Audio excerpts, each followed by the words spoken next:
welcome. We're reconvening into open session. We didn't quite get to everything we wanted to in closed, so depending on how open session goes, we may go back into closed session, and the discussion will entail things that are not reportable, so we don't need to come back out into open session afterwards if we actually get there. We will try to be brief so we can do that. So in closed session, I want to announce reportable action. In regards to item 4A, for the first time that I can recall, there was no personnel summary to even consider. So that's a first. There's nothing in the back for anyone to look at. In regard to item 4C1, the board discussed a graduation waiver, and it is included on the consent agenda. For item 4C2, the board met in closed session to discuss a student discipline agreement, and for this, we do need a motion. I move that the discipline agreement between student number 17/18-03 and the Tamalpais Union High School District be approved. And pursuant to the terms and conditions of the agreement established by the board during closed session, that the agreement would go into effect immediately for a period of 2 semesters. Okay, thank you. Is there a second? Second. This is a roll call vote. Ms. Lundgren. Aye. Ms. Owen. Aye. Mr. Ford. Aye. Mr. Futterman. Aye. And Ms. Anderson. Aye. Thank you. And then finally, in regard to item 4E, the board approved a confidential settlement agreement, OAH number 2017-090153, in the amount of $20,000. The vote was unanimous. Okay, great. Moving on to approval of the agenda, including time limits. Is everyone okay with the agenda as printed? If so, then I'd like... You don't mean the consent agenda, right? No, I'm Okay. on 7, the regular agenda for the whole night. So I need a motion to approve the agenda, including time limits. I move to approve. Thank you. I think that was Leslie. We'll give it to Leslie. I'll do the second. Oh, okay, Chuck got it, and then Leslie seconded. All those in favor say aye. Aye. All right, thank you. Number 8, public comment on the consent agenda. Do we have any public comment on items listed under number 17, consent agenda? I see. Okay, I don't see any public comment on the consent agenda. So now we get to approve the consent agenda. Is there anything that anyone wants to pull off the consent agenda for discussion? I'd like to pull 17A and 17B, please.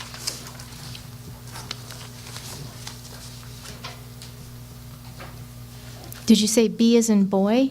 I did. Okay.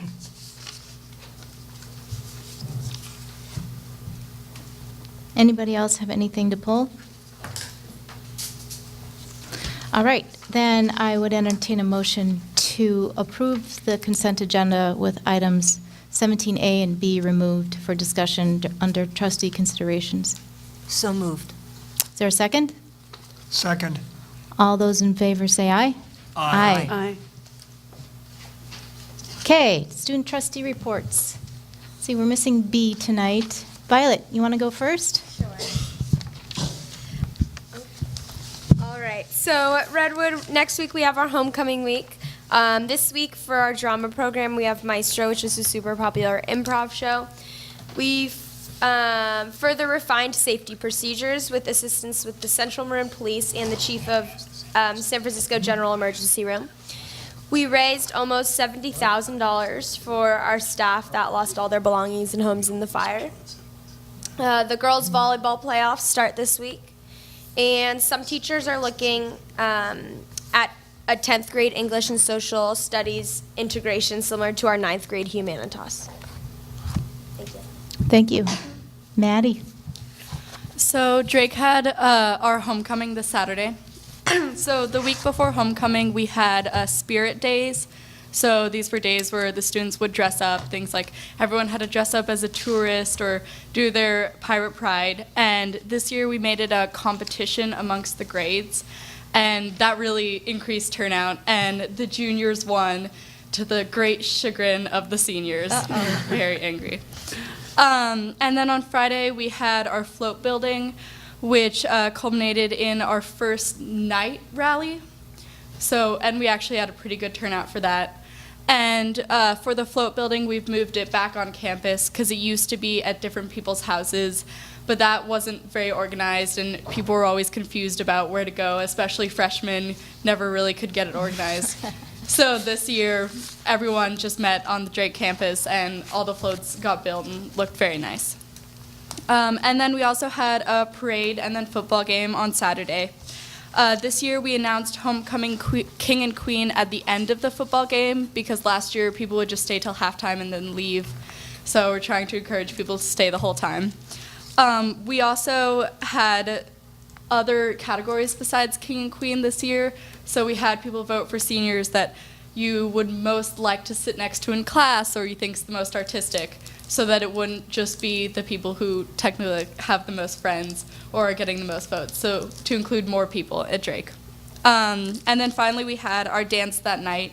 This year we've placed dance bracelets, so if you're behaving inappropriately, someone will, one of the administration or chaperones will remove your bracelet, and then if you reoffend, they'll ask you to leave the dance. So this way they can sort of know who has already had one infraction. But luckily we did not have to remove anyone from the dance this year. We also did random breathalyzers, but luckily we had no infractions for that either. And then also a portion of our dance proceeds will go to help people who are affected by the fires. And also a group of students have raised another amount of, some more money for that. And then today we had a lockdown drill, sort of in response to what's been going on in Redwood, just to make sure that we're prepared in case something like that would happen. But that went very well and was organized, and all the teachers felt like they knew what to do, which was good. Thank you. Jacob. Okay, so last week was our homecoming week. We also dressed up, but we did not make it a competition. But this year, we added a new thing where if you dressed up, you got to spin a prize wheel. And a lot of the prizes were like small, like you could win a high five. But our grand prize was like homecoming tickets.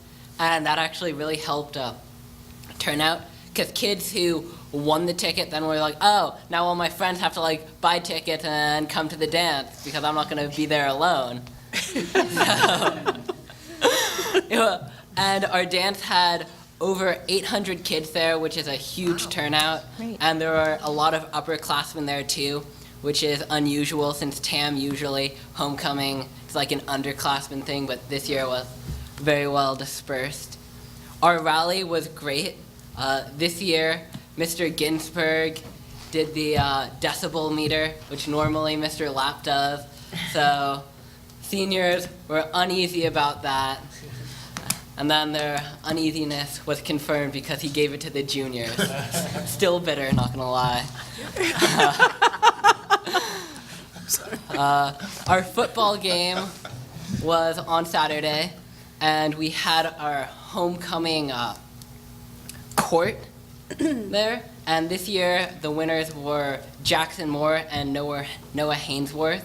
And although they were two guys, like everyone was still like, thought that was really funny that they got the most votes, and there wasn't any backlash, which was really cool. Our blood drive is on Monday. This is the Halloween blood drive. And the canned food drive starts, it's November 1st and goes throughout the end of the month. What's going on at TAM? Oh, wait, also, sorry. Unity Day is this Friday, and we're adding 10 minutes on to lunch. We're bringing food trucks on campus so kids can have a wider range of food. We're also bringing art activities and like Zen activities onto campus to try to bring the campus closer together. Thank you. Thank you.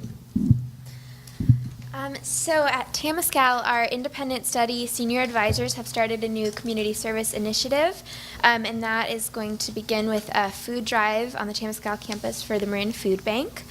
Our team program has started their community service placement, so all Tuesdays for the remainder of the semester are spent doing service.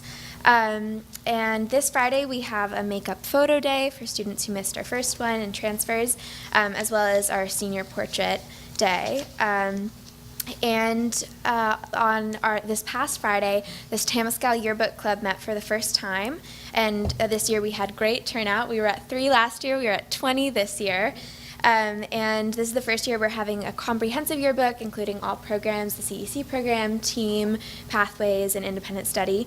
And in addition, the Parent Fund is committed to providing every student with a free yearbook, which we are very grateful for. Thank you. All right, that's great. Now we have the adult trustee reports. Does anyone want to go first? Who haven't I picked on? Chuck, you get to go first. I'll start. I'll just respond to Jake and the applause-o-meter. Joseph Stalin famously said, "It isn't who votes that counts, but who counts the votes."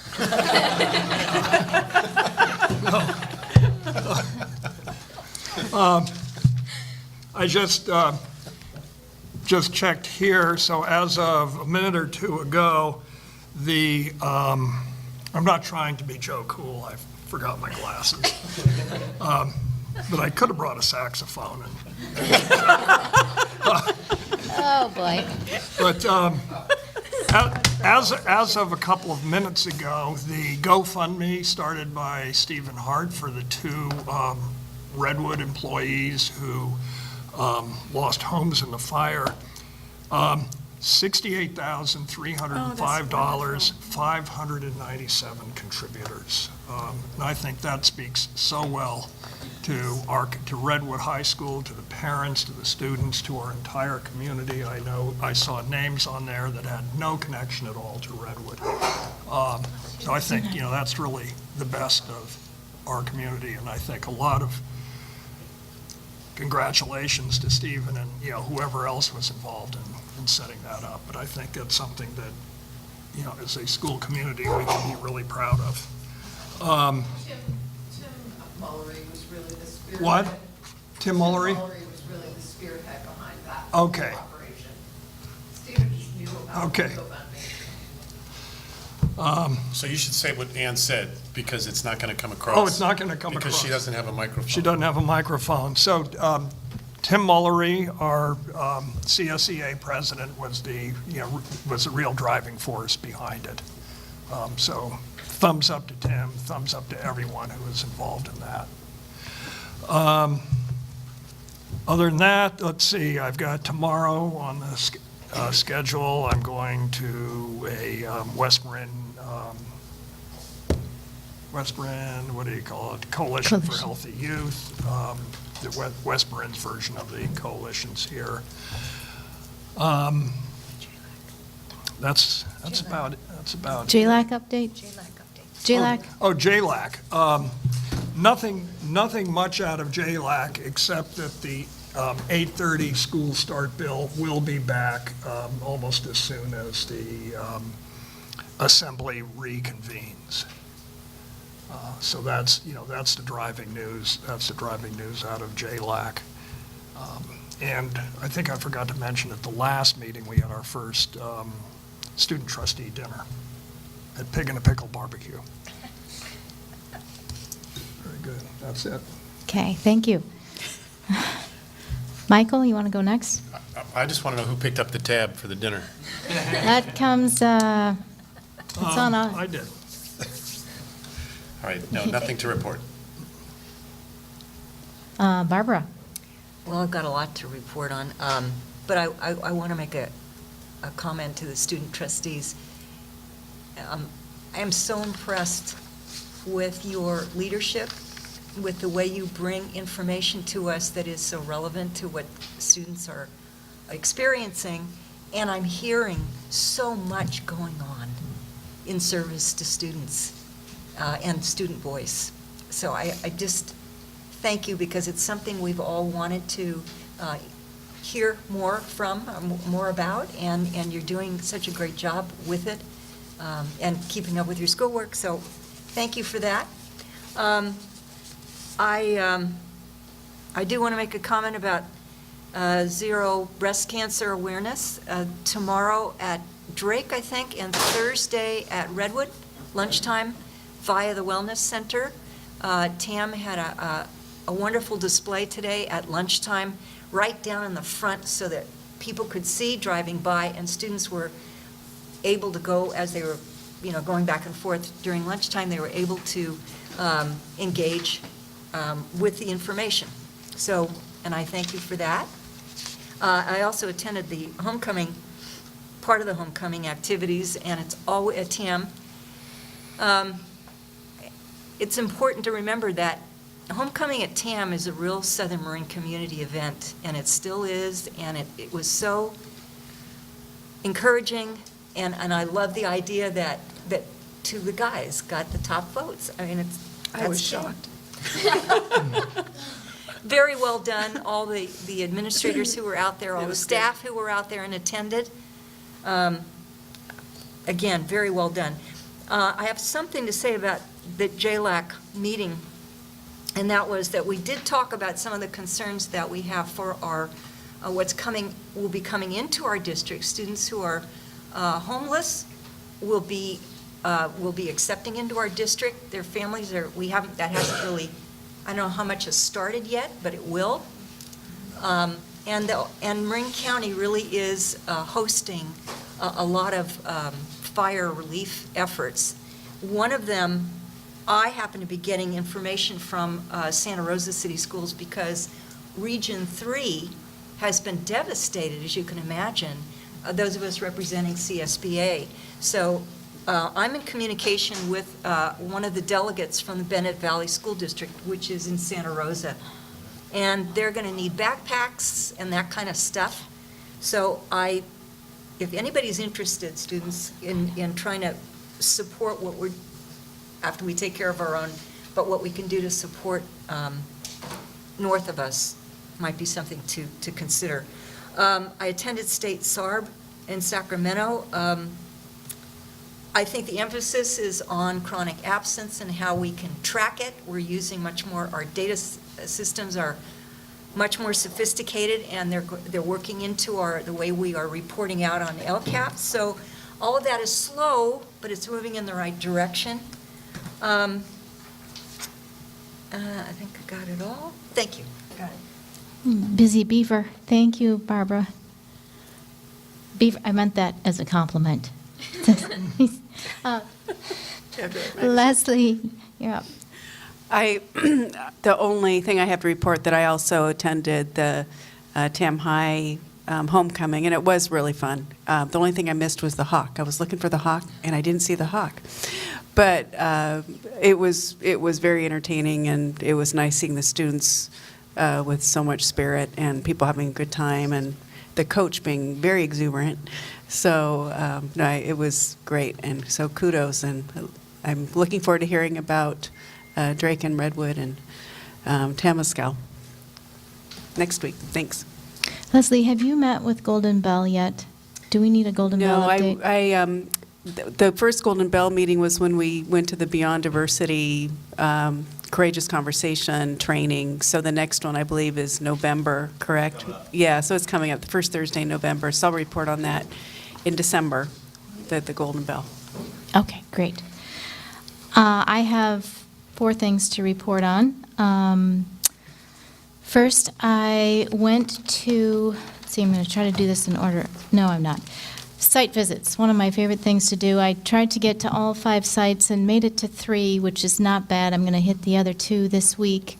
First, I went to San Andreas, and I really wanted to see our new CEC classroom in action, but wanted to make sure it was okay, my timing was okay, and I got the clearance, so I went in and met Sean, is that his name? No, I'm sorry. I'm doing Tammis Cal first. Tammis Cal, so I did see, I'm getting to San Andreas there. So Tammis Cal, I met Sean, who is the teacher for CEC. He looks like my son. He's very young. And I played games with a couple of the students. There were 5 students in the classroom when I got there. It was very quiet. And then I accompanied those 5 students and Sean and the paraeducator to Piper Park. We had PE. And so I walked and talked to a very nice gentleman whose name I will not tell you. He's a junior, and I asked him about his experience in the CEC at Tammis Cal and how it compared to his experience at Redwood. He had been at Redwood as a sophomore in the CEC program. He's so much happier at Tammis Cal in our new portable. He had, he may have been a plant. That may have been why they put me with him, but he was just genuinely much happier thus far with his experience in the Tammis Cal CEC program, and he has great aspirations for what to do after he graduates from the district. He wants to be an aerospace engineer, and I was just very encouraged and inspired myself after talking to him. So I encourage you, if you can go, that's a really great time. They play games from 11:15 to 11:30, which is a nice casual time to be in there. And then from 11:30 to 12, they do a PE activity. And so if you have aspirations to go, that really was terrific. Then I went to San Andreas, and here's San Andreas. What I did that day is come in on the tail end. I hit it right. There was an award ceremony for the first reporting period, and I got to see a couple students receive certificates. It was very well attended. The multipurpose room was completely full, which of students. It wasn't like back to school night where it's parents.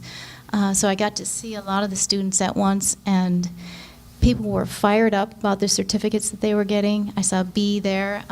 He received a couple certificates himself, and the Habits of Mind certificates were especially heartwarming to see. Then I went into, it was an advisory period after that, and I sat with a group of 8 students and their teacher in a circle. I got pulled right into the circle, and I thought I was going to be there for 10 minutes, and I was there for 45. And these students were very candid and forthcoming about what Tammis Cal, or what, I'm sorry, I'm screwing it up, what San Andreas means to them, and why it's a much better fit. It happened, all those students were from TAM, not Drake or Redwood, and it's a much better fit for them, and they were grateful for that opportunity. So it was, I hit that morning well. I really appreciated being able to get to spend some time with the students at San Andreas. And then I went to TAM, and it was rally day. They had rally day, it was last Friday, and then they had 7th period after lunch, and it was hard for the students to focus. But I did make it to like 5 or 6 classrooms, and students seemed relatively engaged. A lot of school spirit. It was the day of the homecoming dance. A lot of red and blue, and loved seeing everyone so involved. I could not find a place to park when I tried to visit earlier in the week, which I am mentioning to the board and whomever is listening because it is a topic of conversation. And I pulled in at 10 a.m., no visitor parking. I did a loop. I did the perimeter of TAM. Students were parking pretty well. But there was no place for me to park anywhere. So I did not do a site visit that day, and instead went and visited the church where we're thinking about, maybe, because I thought, yeah, let's see about parking here. And there were lots of vacant spots, and I was feeling very encouraged that might be a partial solution to our parking woes, but I had firsthand experience with not being able to park at TAM, and it's real. So there's that. Beyond the site visits, I also attended a movie put on by Mill Valley Film Festival and featuring our district. It was called Not Alone. It's a documentary about teen suicide, and I thought it was very well done. It was produced by Kiki Gaucher, who's a parent in the district, and most importantly, directed by a student herself, Jacqueline Moneta, whose best friend committed suicide several years ago. She's from Palo Alto. And it's a series of interviews with students. I'm not sure if any of you have seen it. I really recommend that you look at it. It's called Not Alone. Okay. You can just Google it. Right there on It's YouTube. it's especially significant because a lot of our students helped produce the film and are featured in it. There are a couple who have been interviewed. I'm just so grateful that one of our LCAP goals, number 4, is focusing on the social and emotional well-being of our students. This film really addresses it, and I highly recommend it. Then the final 2 things, I did meet with Dr. Yoshihara and our campaign strategist, Jill Golub from Whitehurst Mosher, and we talked about the timeline. We talked about the language for our website, what we want to put on our site in regard to getting more information from the public about a possible parcel tax. We talked about who should be interviewed for stakeholder outreach. Right now, there's a list of about 15 people, and we, the board, the 5 of us, Jill thinks that this is what has worked well with other clients that she's had. We will each interview 3, probably 3, so it's 15 total. We'll all have the same questions. We'll interview 3 people and give the results of our interview to Jill to tabulate. And the people that we might be interviewing are parent reps. There are 5. Teachers and staff. We'll have a CSEA and a TFT rep there, a business representative, someone from the business community, someone from a taxpayer group, a senior person. We hope to get 4 elected officials, and then someone representing local municipality. So we're going to get a broad, we're a huge district, but we're going to try to get a broad base idea of the support, how people are thinking and feeling about a parcel tax. And then that information will be presented to the whole board, the information collected in November or December. Does that sound right? I did say, I didn't say student rep because it wasn't. Okay, student rep 2. Okay, and then finally, I'm on the Fiscal Advisory LCAP, Fiscal and LCAP Advisory Group. We met, there are 20 of us. We met for the first time last week in here, and it's a broad group too. Drake, Tam, Redwood, Tammis Cal and San Andreas. There's parent representation. There's leadership from throughout the district. We have some administrators there. We have TFT representation and CSEA representation. And this first meeting, we talked about the LCAP, what it is. Tara presented. And then Daniel took over, and he talked about our budget. And so it was just a preliminary meeting, and the goal is for this group to provide feedback. It's community outreach, which we can never have enough of, to give us feedback about our LCAP and our budget, make sure that we have all sorts of different sets of eyes on and ensure that we're aligning our LCAP and our budget priorities. Okay. I'm done with that. I neglected one important thing. Leslie and I met this afternoon with the TFT leadership, Corey and Ann. We plan to meet before the next board meeting.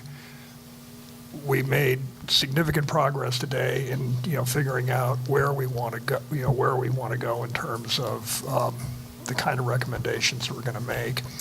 and we expect to have a report to the board in the December meeting. Is that okay? December. I probably won't be board president at that meeting, but I think that sounds good. Yeah? You will be for the first half, so we'll do it the first half. Okay. All right. Thank you. Okay. Board President's report. I just spoke a lot, so I have 5 sentences to read here. I wanted to talk about the fires, and it's been alluded to already up here at the dais. I'm so happy that we're back to a relative normal after several weeks of fire-related abnormality. I am particularly grateful to see many of those. I'm looking at you, Lars, and Corey, and so many other people who were affected by the fires up north back on campus. It's really nice to have people back here. And I hope that coming to school, to work or learn, helps ease the pain of whatever losses were incurred by the fires. Sometimes routine is helpful, and being around people that care about you helps you feel more normal. I'm encouraged and not at all surprised to see such tremendous support in our community. We've heard about it from the students and the trustees up here. It's just very heartwarming, and it's what we're all about. So let's keep on taking care of each other, and you know, however we can help our neighbors to the north, I'm sure we will step up to the plate. So that's it for me. It's now your turn. Thank you. That was a nice message, Ms. Anderson. Last week, I, along with our comprehensive high school principals and Ms. White, was able to attend the National Courageous Conversations Summit. This proved to be a valuable experience for me as we continue our equity work throughout the district. I attended a pre-conference workshop that was spent looking at the intersection of race and LGBTQ individuals. While I'm aware of the marginalization of LGBTQ individuals, when combined with race, it only further exacerbates the groups. Many of the sessions continued the specific conversations around race, from the ideas of, quote, passing, to empowering staff of color, to fostering community empowerment.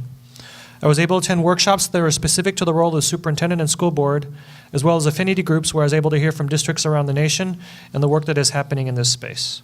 So again, a worthwhile conference that we hope to share at a future board meeting. I've begun my various forums. I call them forums at our school sites. I offer these to 3 different groups, in case you're not aware. I do it for students, for staff, and for parents, all at different times, at different points of the day. I would invite our parents, our students, and our staff to always feel welcome at these forums. They're held, again, several times a year at all 5 of our school sites. The dialogue is wonderful, and I hope this improves the communication between the district and our various groups. Ms. Anderson already spoke about the fiscal advisory LCAP, so I won't touch on that. I'll just close. We only have 1 board meeting in November, so as a reminder, that's on November 14th. And I think that'll be the sort of last full one for our president. And we'll see for December. Board communications are also 0. Another first. Now's the time for public comments for items not on the agenda. First of all, do we have anyone who'd like to address the board for items not on the agenda before I read this whole thing? Can you hear me? It seems like it went out. Okay, we do have, I see someone, so I'll read this little blurb and then I'll invite you to come up. The board recognizes the value of public comment on educational issues and provides this time for members of the audience to address the board on any school-related matter not on this agenda. The board can take no action at this time. Each speaker is requested to identify themselves prior to addressing the board and will be heard for up to 3 minutes. The presiding officer of the board shall determine, based on time constraints of the board, whether sometime less than 3 minutes shall be allocated to individual speakers. Can you hear me okay? He's nodding. Yes. I feel like it went off. Yeah, I can hear you. Okay, while we figure, it's still picking up? Yeah, but it did go down, I don't know. Can everyone who cares to hear me hear me? Yeah. Okay. I looked at it, everyone said something, that's good. We have Mr. Christensen up here to help those who are speaking manage their time. And so at this point, I'd like to invite the first speaker to step forward.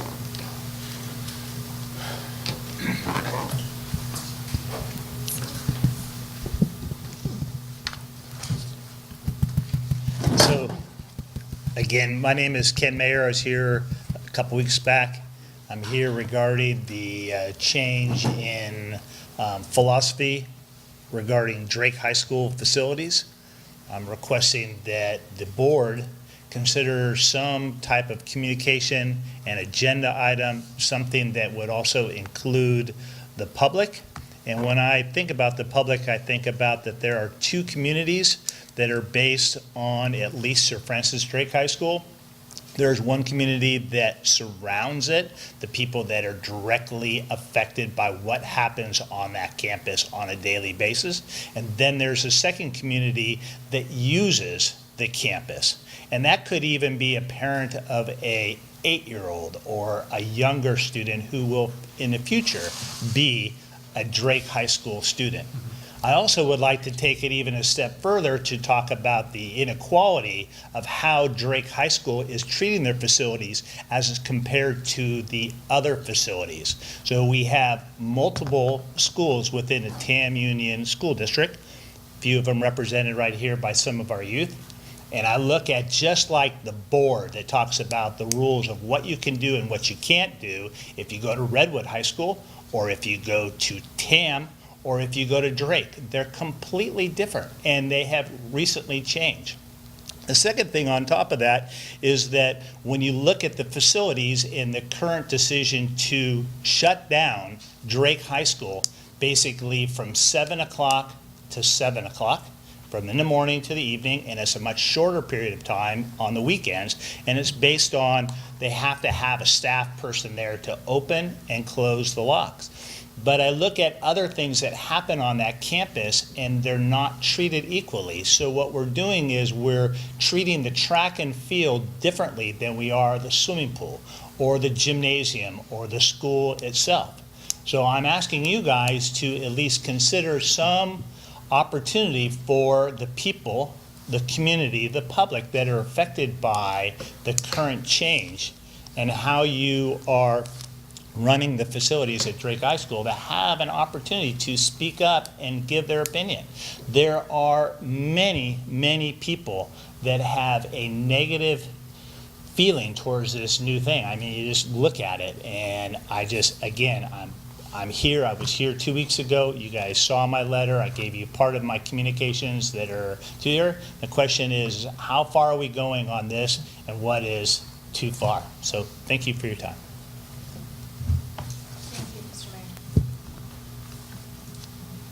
Would anyone else like to address the board at this time for items not on the agenda? Would you please come? Yes, of course. Thank you.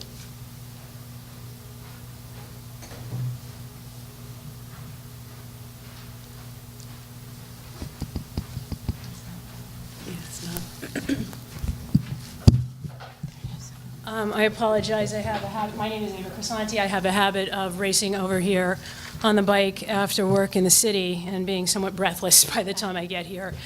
But this is the 5th month that I've been pursuing answers from the district regarding the ongoing racial and economic discrimination at the Tam High Pool. This is affecting particularly youth from Marin City who enjoyed open access to that pool.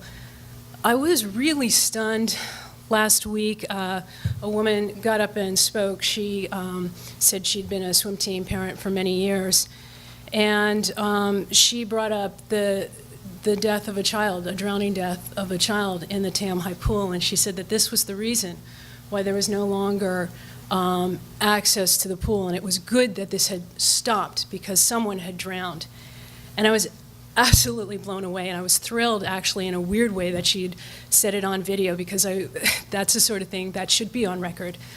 I think it demonstrates much of the mentality of the swim team parents in this county, and it's very sad. I want to call that comment for what it was. It was a cynical exploitation of the tragic death of a child decades ago to justify ongoing economic and racial discrimination against an entire group of children in violation of California law codes. In essence, and in the historical terms, she was positing that her swim team's exclusion of black youth from a state-funded facility in violation, again, of California state law codes was just another favor she was doing for children. This is a straw man argument. It's nonsense. And I'm grateful that you gave me the opportunity to rebut it. There is absolutely no reason why black youth should be excluded from the pool, either on economic or racial distinctions, which is what's been going on, and using that as an excuse is sickening. There's no reason, thank you, Mr. Christensen, there's no reason why access that is supervised should not be mandated as it is mandated under California state law. What I mean to say is there's no reason it should not be going on as the law demands we do. Saying that there was an incident 30 years ago, I can tell you, having worked in ER, there are all sorts of horrible casualties all over the state that impact white people. And nobody says, we must close the beaches to white people, because 30 years ago, a white person drowned. I thank you very much. My only other point that I would bring up is I received an email from Melissa Apuya, who is the assistant to Assembly Member Mark Levine, and she's been unable to get an answer from the district office regarding the what she describes as, I'll just quote from her email, the district is processing Ms. Crisanti's complaint pursuant to Title V and should have results, I'm paraphrasing, on or before October 16, 2017. And she's been unable to get an answer, and so I have not received anything yet. Thank you. Thank you. Okay.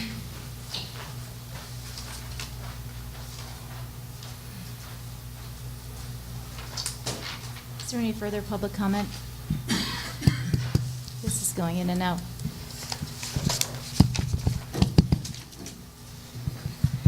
Okay, there it is. We're up. Dr. Topier, you are first up on the agenda, report on goals.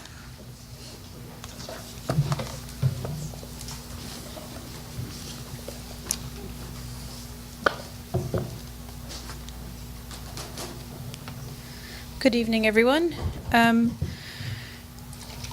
Tonight, I would like to give an update on our Curriculum Council. Curriculum Council has begun meeting again this year, and this is a subgroup of our TAM Leadership Collaborative, and the membership is made up of one teacher leader from each district department. I won't go through all their names. It also has an administrator from each site, as well as 2 Ed Services representatives, who are Kim Stifler and me. This group oversees the curriculum cycle for each department, which means that we oversee which courses need to come up for revision per ed code. Every course must be revived every 5 years. This group vets new course proposals as well as new program proposals. It oversees allocation of resources such as selection and implementation of instructional materials. It reviews changes to graduation requirements and ensures policies and practices as related to curriculum are up to date and aligned to the district's mission and vision. So we have a graphic organizer that's available on our website should you want to see more clearly what this group does as far as the jobs of the group. The Curriculum Council has identified 2 areas of focus for their work this year. And the first one is graduation requirements. Our board policy on graduation requirements is out of date. It includes certain things that are no longer in existence, like the California high school exit exam, as well as some outcomes that the district no longer adheres to. So this group is not a decision-making body, but a recommending body. So that group would come to the board after going through a vetting process at the sites, through the TL bodies, and through cabinet, would come to the board with a recommendation. The second thing is to continue to look at our curriculum cycle. We have been sort of playing catch up to try to make sure all of our courses are up to date, but that has also had to coincide with the next generation science standards. As we know, they are currently building the first course of study, Physics in the Universe, and Social Studies also has a new framework that has been published that we will be looking at and looking at ways of implementing those changes into our courses of study. So along with the regular 5-year cycle, we also have to do some off-cycle updating as well. So that's our Curriculum Council. The group meets once a month at Redwood, and you can see on the website, I can share a link, the list of the members of Curriculum Council, as well as a brief overview of what's going on in each meeting. Thank you. Thank you. Does anyone have any questions for Tara about the Curriculum Council? No. Thank you. Thanks. And then you can just stay there. LCAP update. Sorry. Will do.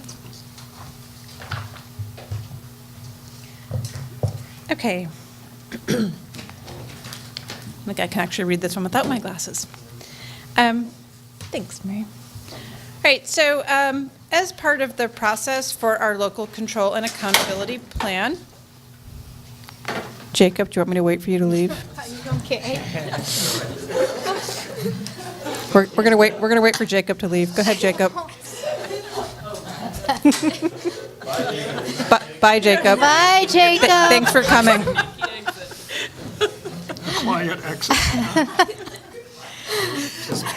Oh, comic relief. Okay. So local control and accountability plan is affectionately known as the LCAP.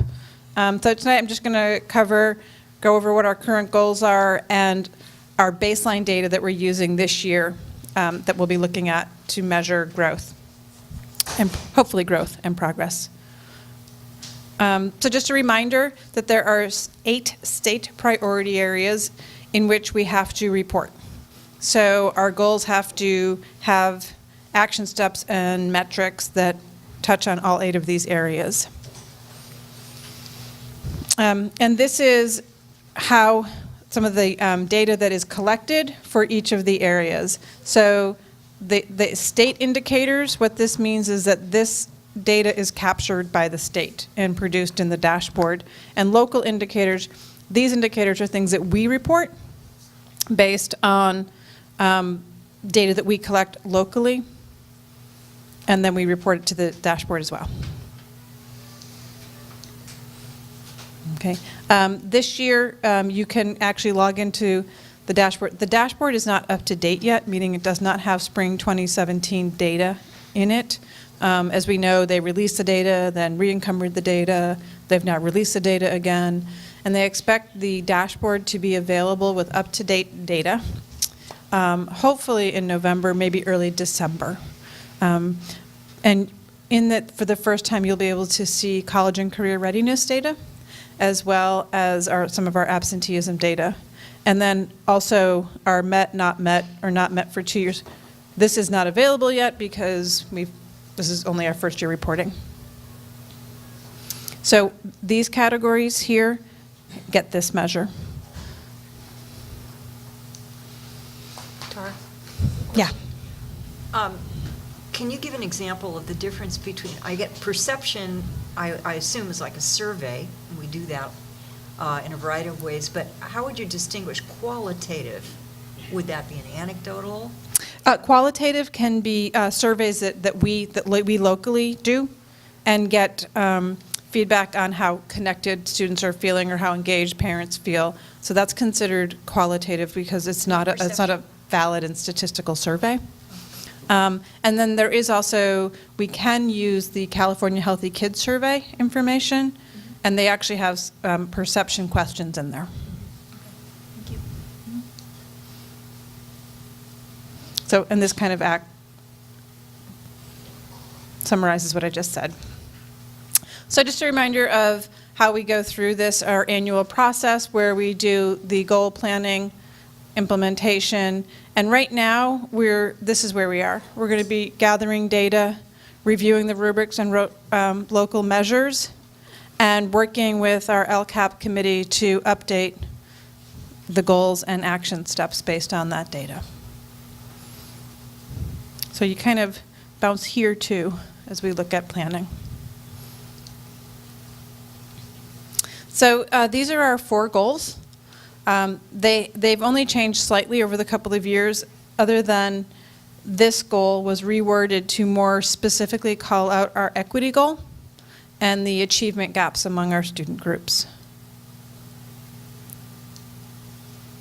So for goal 1, so goal 1 was the guarantee all students have access.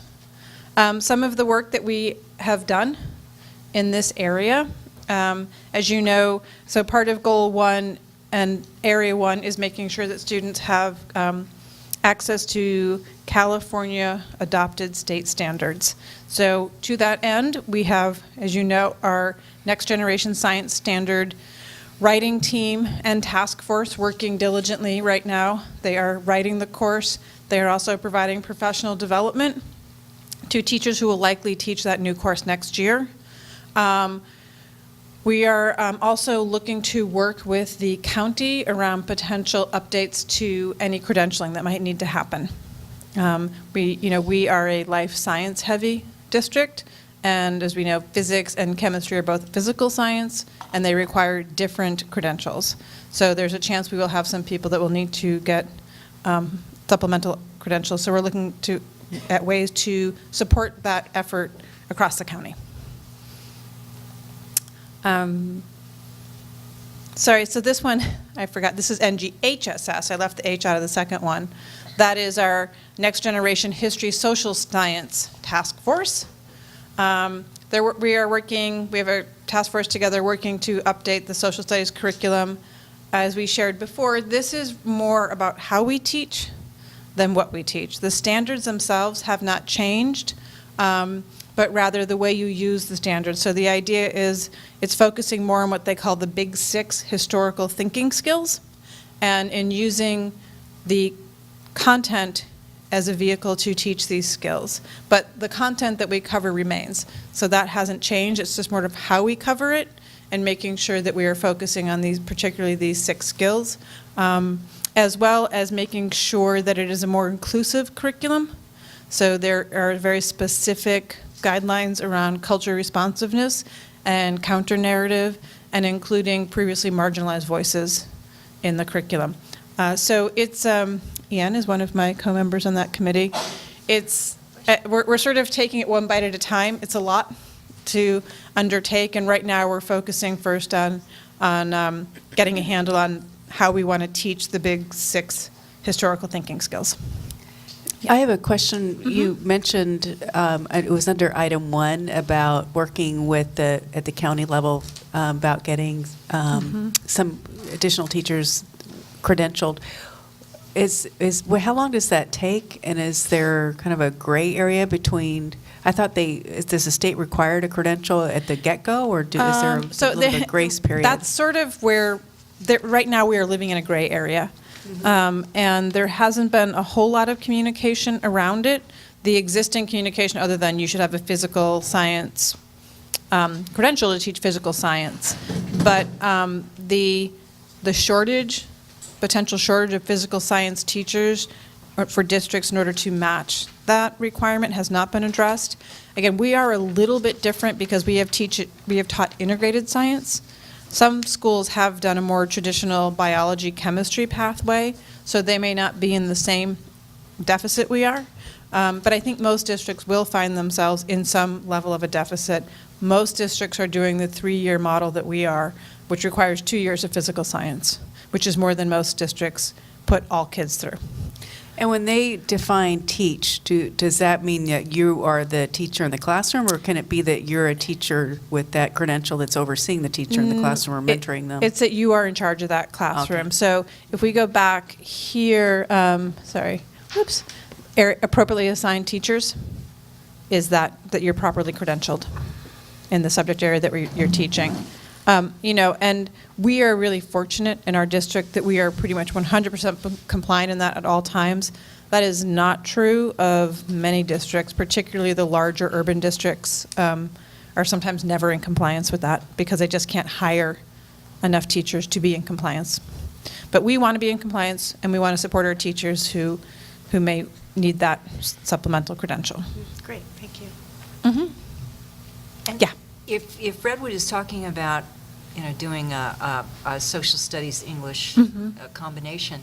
How will this development of this curriculum then affect the English? Can we even say? It actually, the new history social science framework actually embeds the English Common Core standards in writing and reading. Yeah, so it's aligned to those standards. They say, so here's what you should do in writing and reading, and here's what you should do in historical thinking. So it's actually a really nice blend.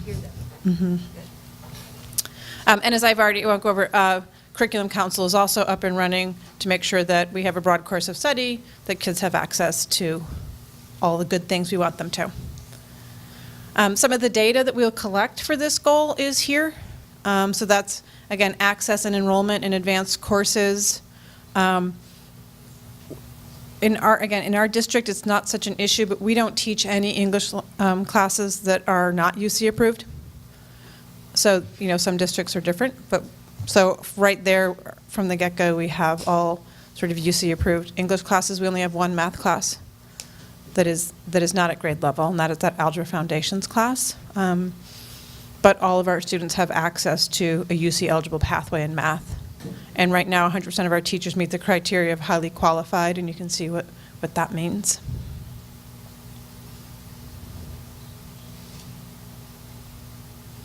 Oh, so Barbara, I didn't answer the question. How long does it take to get your credential? Did someone ask that? So what those teachers would do would take something called the CSET, which is an exam that teachers can take to demonstrate competency in a content area. And the CSET itself is like a 6-hour course. They actually just changed the science one this year in August. So anyone taking it to get a supplemental credential, so if I'm a life science teacher and I want to get the physics credential, I would have to first take the general science CSET and then take the supplemental physics. So they're requiring everyone to go back through the general science one. So that's a 6-hour exam. And then somewhere, we're hoping to offer some sort of like 6-week prep course. We will absorb then the cost of that certification? Or is that on the individual teacher? We haven't worked any of those details out yet. That's something that we're sort of working on the county and getting, when we look at things like BITSA as well as the admin tier 2 clearing of the credential, how those support programs are handled and who pays for what is what we're sort of looking at to gauge what makes sense. So goal 2, I'm sorry, I don't know why I didn't put the goals on here, but goal 2 is the improving learning of all students while narrowing the gap. Some work that we've done in specifically targeted at this goal. As you know, this year we have implemented AVID, which from all we're hearing now is been very well received. Each site has an equity team. We also have a district-wide team and we have county-wide representation. I actually chair the county equity team, and it's really exciting. We have most districts in the county now represented on that committee. As Dr. Yoshihara mentioned, we have been engaging with a Pacific Ed Group and the Courageous Conversations work. We have our second offering of Beyond Diversity 1 training in November. That number has actually gone up. I think we'll have about 150 staff members who will have completed that training after this November implementation, and we have a pretty significant wait list right now. Remind me how many total staff members we have. Total staff, we have around 500, classified and certificated, and this is all staff. It's not just certificated. Great. Thank you. We've had some targeted professional learning for teachers, particularly around ELD, English language development, and supporting our English language learners. The Math Challenge Group down at TAM is continuing this year. That is a collaboration among TAM High, Willow Creek, and MLK Bayside to ensure that all students come into 9th grade prepared to be successful in Algebra 1. As I said, English language learner and the English language learner team, which began meeting last year. We have a district-wide team now that collaborates to look at best practice and also to really dig deep on how our students are doing that are English language learners. Compass at TAM, which is our collaboration with College of Marin to better prepare students who would be first-generation college-going students, and that they begin as ninth graders, and they take a 1-credit counseling class on TAM's campus that's sort of all around what it means to be a college student, and then they support them with field trips and things like that to really promote college-going mentality. And then the Success Network program is a new program this year at TAM that has a partnership with Marin Promise. This is someone who is a community outreach worker who's been paid through a grant, who is keeping track of approximately 130 freshmen who are considered at risk of not being successful. And this person is keeping a weekly update of grades and attendance, and then meeting with these students. And that's their sole job. That's what they do. And they communicate with administrators and counselors as a way of providing early intervention to make sure that we are reaching these students before they might feel like it's too late, or they've fallen so far behind that the semester is sort of a wash. And Tara, you answered my question about this, but I thought the rest of the board should hear that the person that is performing this work at TAM is funded by the foundation, is that correct? Yeah, it's partially from the foundation and partially from a grant through Marin Promise. Great, Yeah. thank you. And it's Elizabeth Stoner, who had been our college and career counselor, who had a good relationship with students on campus already. So it's a nice match. So here are some of the data that will be. This is our baseline data for our goal 2. So this was what we can see in LCAP from 16. So when we start to dig into our data from this year, we'll look at what kind of movement did we have from these numbers. And as you can see, one of the things about narrowing the gap is making sure that certain groups are accelerating and improving at a faster rate. CELDT. Oh, sorry, that's the California English Language Development Thank Test. Sorry. And that is, I have to be honest, I'm sorry, they've changed. It's now called something else, and I can't remember. This year is the first year of the new administration of the English Language Development Test, and I don't know what it's called. Yeah. So our goal 3 is around communication and improved communication with our community. So we have launched our new communication platform. Unfortunately, it has not been working just as perfectly as we had hoped from the get-go, but we are making progress. What we like about this is that it's sort of a single platform that can communicate in multiple modalities. So you can generate one message that can go out as a phone message, an email, a text, an alert on an app, and a pop-up on your website. And it can go out in multiple languages. So we're working on that. It should be up and ready to go. Part of that is also the second bullet, which is our new integrated app. Once we get the new communication platform up and running, we'll send out the communication to the community that this app is now available, which is sort of a one-stop shop for information on the district. You can get emails, you can get notifications and communications that come out from the district. You can follow our Twitter feeds, but you can also see your student data.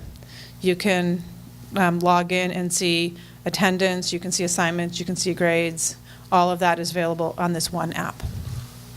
So we're excited about that. Still hoping that will come through really soon. Do you have any idea when the glitches might be worked out on Blackboard? Oh, Laura, I wished it were 2 months ago, Yeah. but we're getting closer every time. So now we are sending our attendance and nightly calls out through Blackboard, and that's helping us work through some more of the minor glitches. We have another meeting with them tomorrow, so we're getting down to, and what I should say is, because so much data integrates in this one place, it is a very complex system of pulling data from multiple places. So making sure all of these places talk to each other nicely regularly is a little bit of a lift. Okay. And you'll let us know when we can. We will send out the communication. Okay. Good. That our communication system is up. Ed Services, we have begun publishing a quarterly newsletter. We try to make sure the board gets that as well. Our next one should be coming out November 8th. And the superintendent, as he already mentioned, holds a series of stakeholder forums where we get input. We also, each of the sites also they have parent advisories, they have student advisories.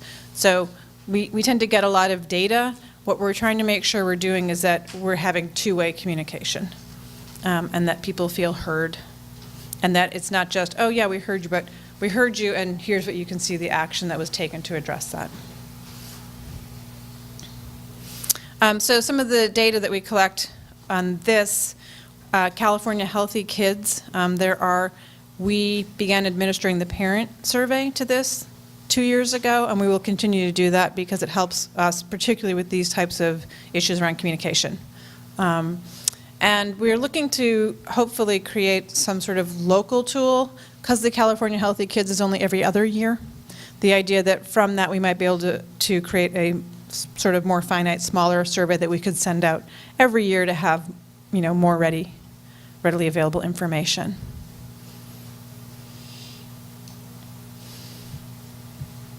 And then goal 4, which is our essentially well-being of our students and the whole child.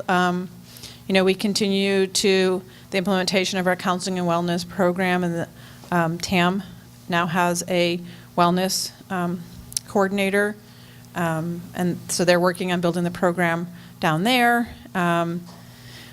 The student services meetings are occurring again. That is something that had gone by the wayside but has been picked back up. And in fact, they meet again tomorrow morning. Student services meetings includes Wes Cedros, Amira Mustafa from Ed Services, our head psychologist, Julia Benvenet, as well as members from our counseling staff and our wellness staff across the district.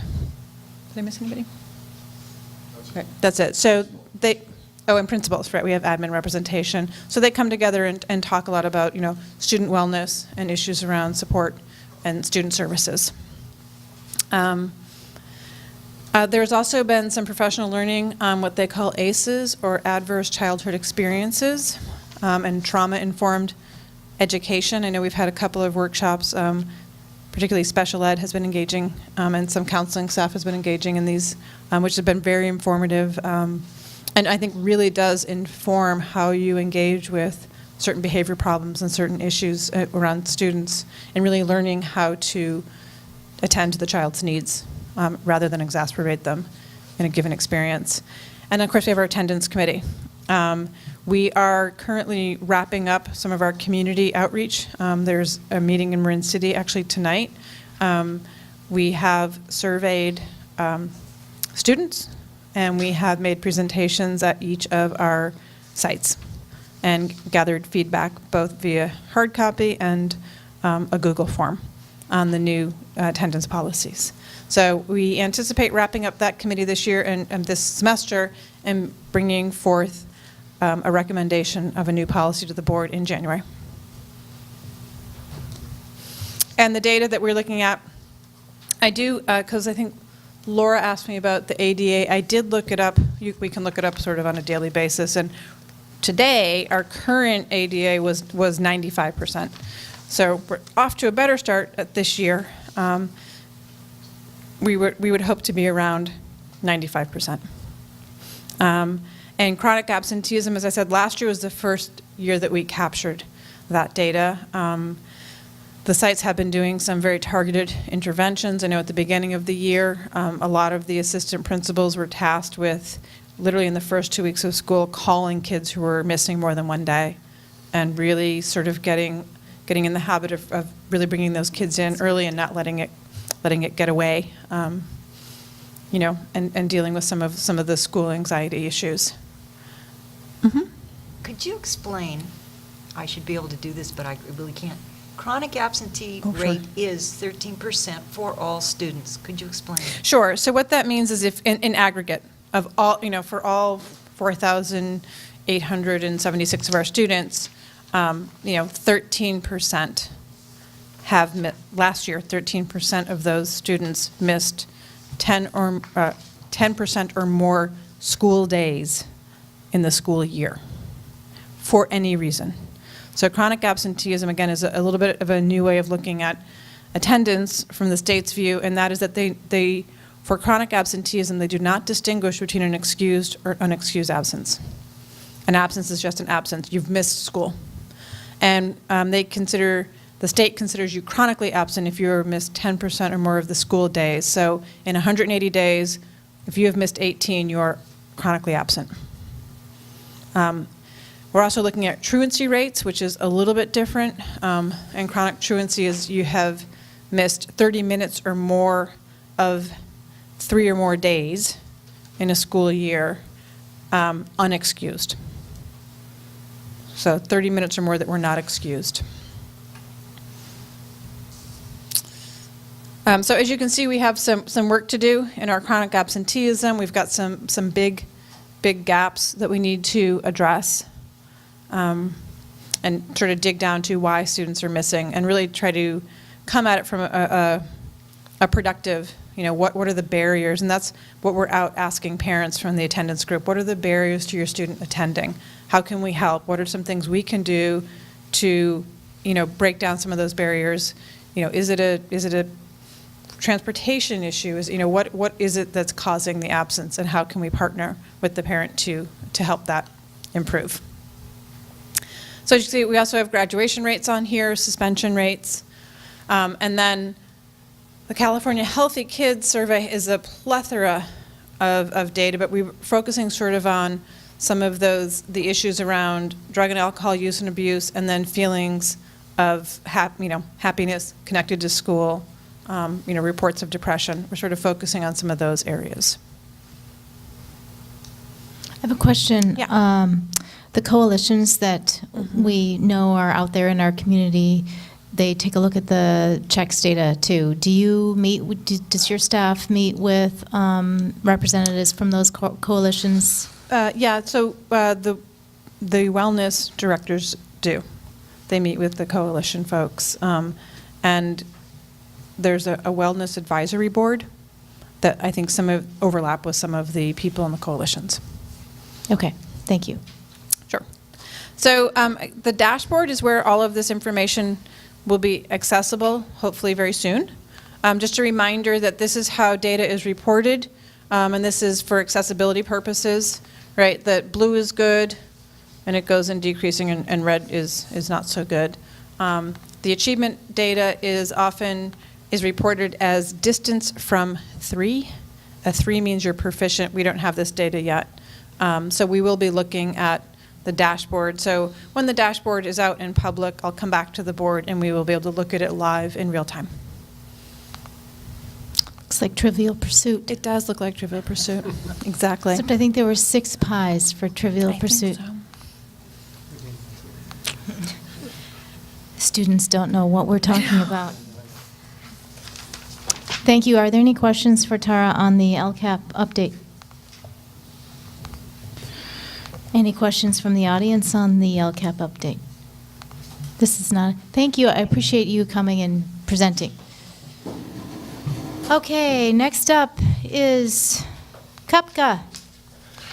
Can you say that 3 times very quickly? Good evening, President Anderson, Dr. Yoshihara, members of the board. Nice to be back. Thank you for those words earlier this evening.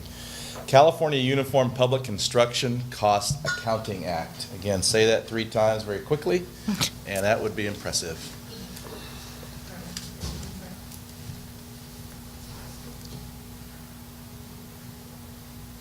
Okay, thank you, Mayor. So I'm going to refer to the California Uniform Public Construction Cost Accounting Act as CUPCA, given it's clumsy on the tongue. So this evening, I want to just take a couple of minutes and talk about what is CUPCA, what are the benefits of CUPCA. If the board essentially nods in the affirmative, how do we implement CUPCA? And once we have CUPCA in place, what do informal bidding procedures look like? So CUPCA is a system that allows a district to use alternate bidding procedures for construction contracts. So CUPCA relates to state-sponsored public construction contracts. It essentially allows a district, a school district, or other public entities to establish a list of preferred contractors that are essentially cleared by the state of California to be on a preferred list. So when you have projects, you can go to this preferred list, and what it does, as you see in the second bullet point, is substantially raise the bid ceiling. Right now, the the public contract code allows for up to $15,000. Once you hit that ceiling, you have to put out the public bid. CUPCA takes us actually to a little bit over $175,000. So there's some advantages to essentially streamlining and expediting construction projects if you're a public agency in California. So public projects, a quick definition, it means any of the following. Essentially, it's construction, reconstruction, et cetera, of publicly owned, leased, or operated facility. It also includes painting, as you see in the second bullet point. And, you know, we're not a public utility system, so 3 doesn't apply. What's really important, there's an error on a later slide I'll point out. Public project does not include maintenance work. That comes under a different category. So this is about construction, not repair and maintenance. And again, I will correct a faulty slide in a moment. So, CUPCA, how do we do it? How's it implemented? It's actually very simple. The Board of Trustees adopts a resolution to allow the district to become subject to CUPCA guidelines. That second bullet point is incorrect. It does not include repairs and maintenance. What we would have to do in addition to passing a resolution, once that resolution is passed, we would adjust our board policy and put a new administrative regulation in place, essentially saying we have joined the ranks of CUPCA. Once we do that, that resolution is filed with the State Controller's Office, and our entire school district is now under the CUPCA umbrella. And one of the questions that came from a board member during the course of the last couple of days was, if we pass the CUPCA resolution, do we have to do that every time there's a project? No. Once you pass the CUPCA resolution, that serves as the umbrella for all future construction projects. So, if we are a CUPCA district, how do we handle bid thresholds? And there are 3. So for $45,000 or less, we don't even have to do informal bidding with our preferred list. We can literally just pick somebody off the list if we think they are the best firm for the job. And that is very different from current bidding procedures where, as I say, anything over $15,000, you put a public bid out, and then you have to take that low bid unless you can prove that that contractor is not qualified. These contractors would be pre-qualified, and for $45,000 or less, we could just pick a firm off the list without any kind of informal bidding procedure. If it's over $45,000 but less than $175,000, you do use informal bidding procedures within the confines of your preferred list. So the bidding procedures are very similar to public bidding, but it's to a select group of people. You can still publish in trade publications and so forth, because likely your preferred list, they subscribe to those trade publications and read the local newspapers, but you're working off your list, not from firms outside of that list. So we would notify our list of preferred contractors. We could publish if we chose to. We create new lists at the first of each year. Though contractors can join anytime along the way. If a new firm shows up on the scene and they petition us to join our preferred list, we can choose to accept them, and they would have to go through the clearing procedures and so forth. And, we can also remove contractors from the list if we find after a period of time that they are not to our satisfaction. That's just the example of a legal notice and an informal bid that we would deliver to our contractors.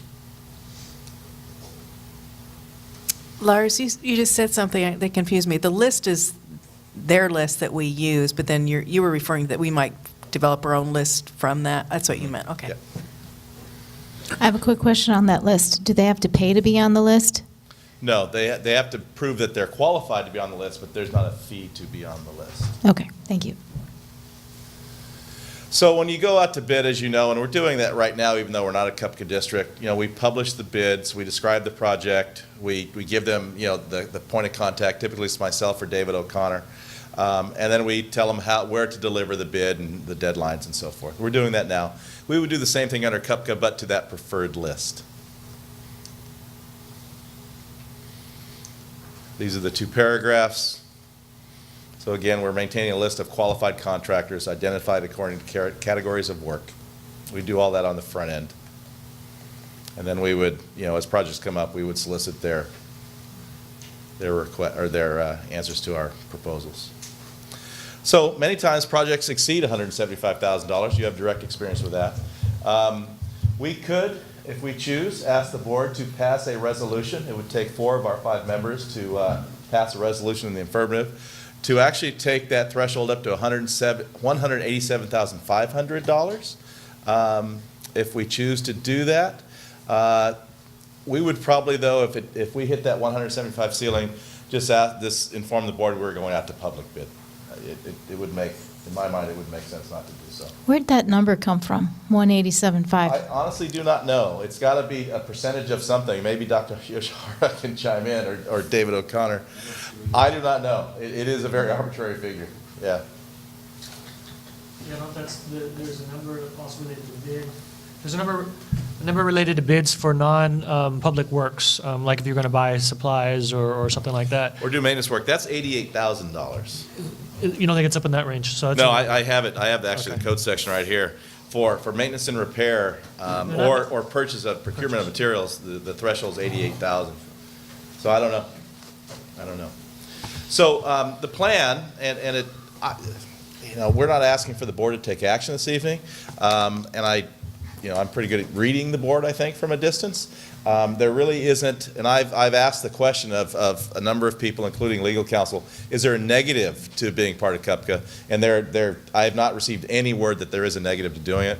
So I'll speak to the superintendent and take direction from him, but I would like to bring a resolution to the board at our next board meeting, I believe November 14th, to become a CUPCA district, to ask you to pass that resolution.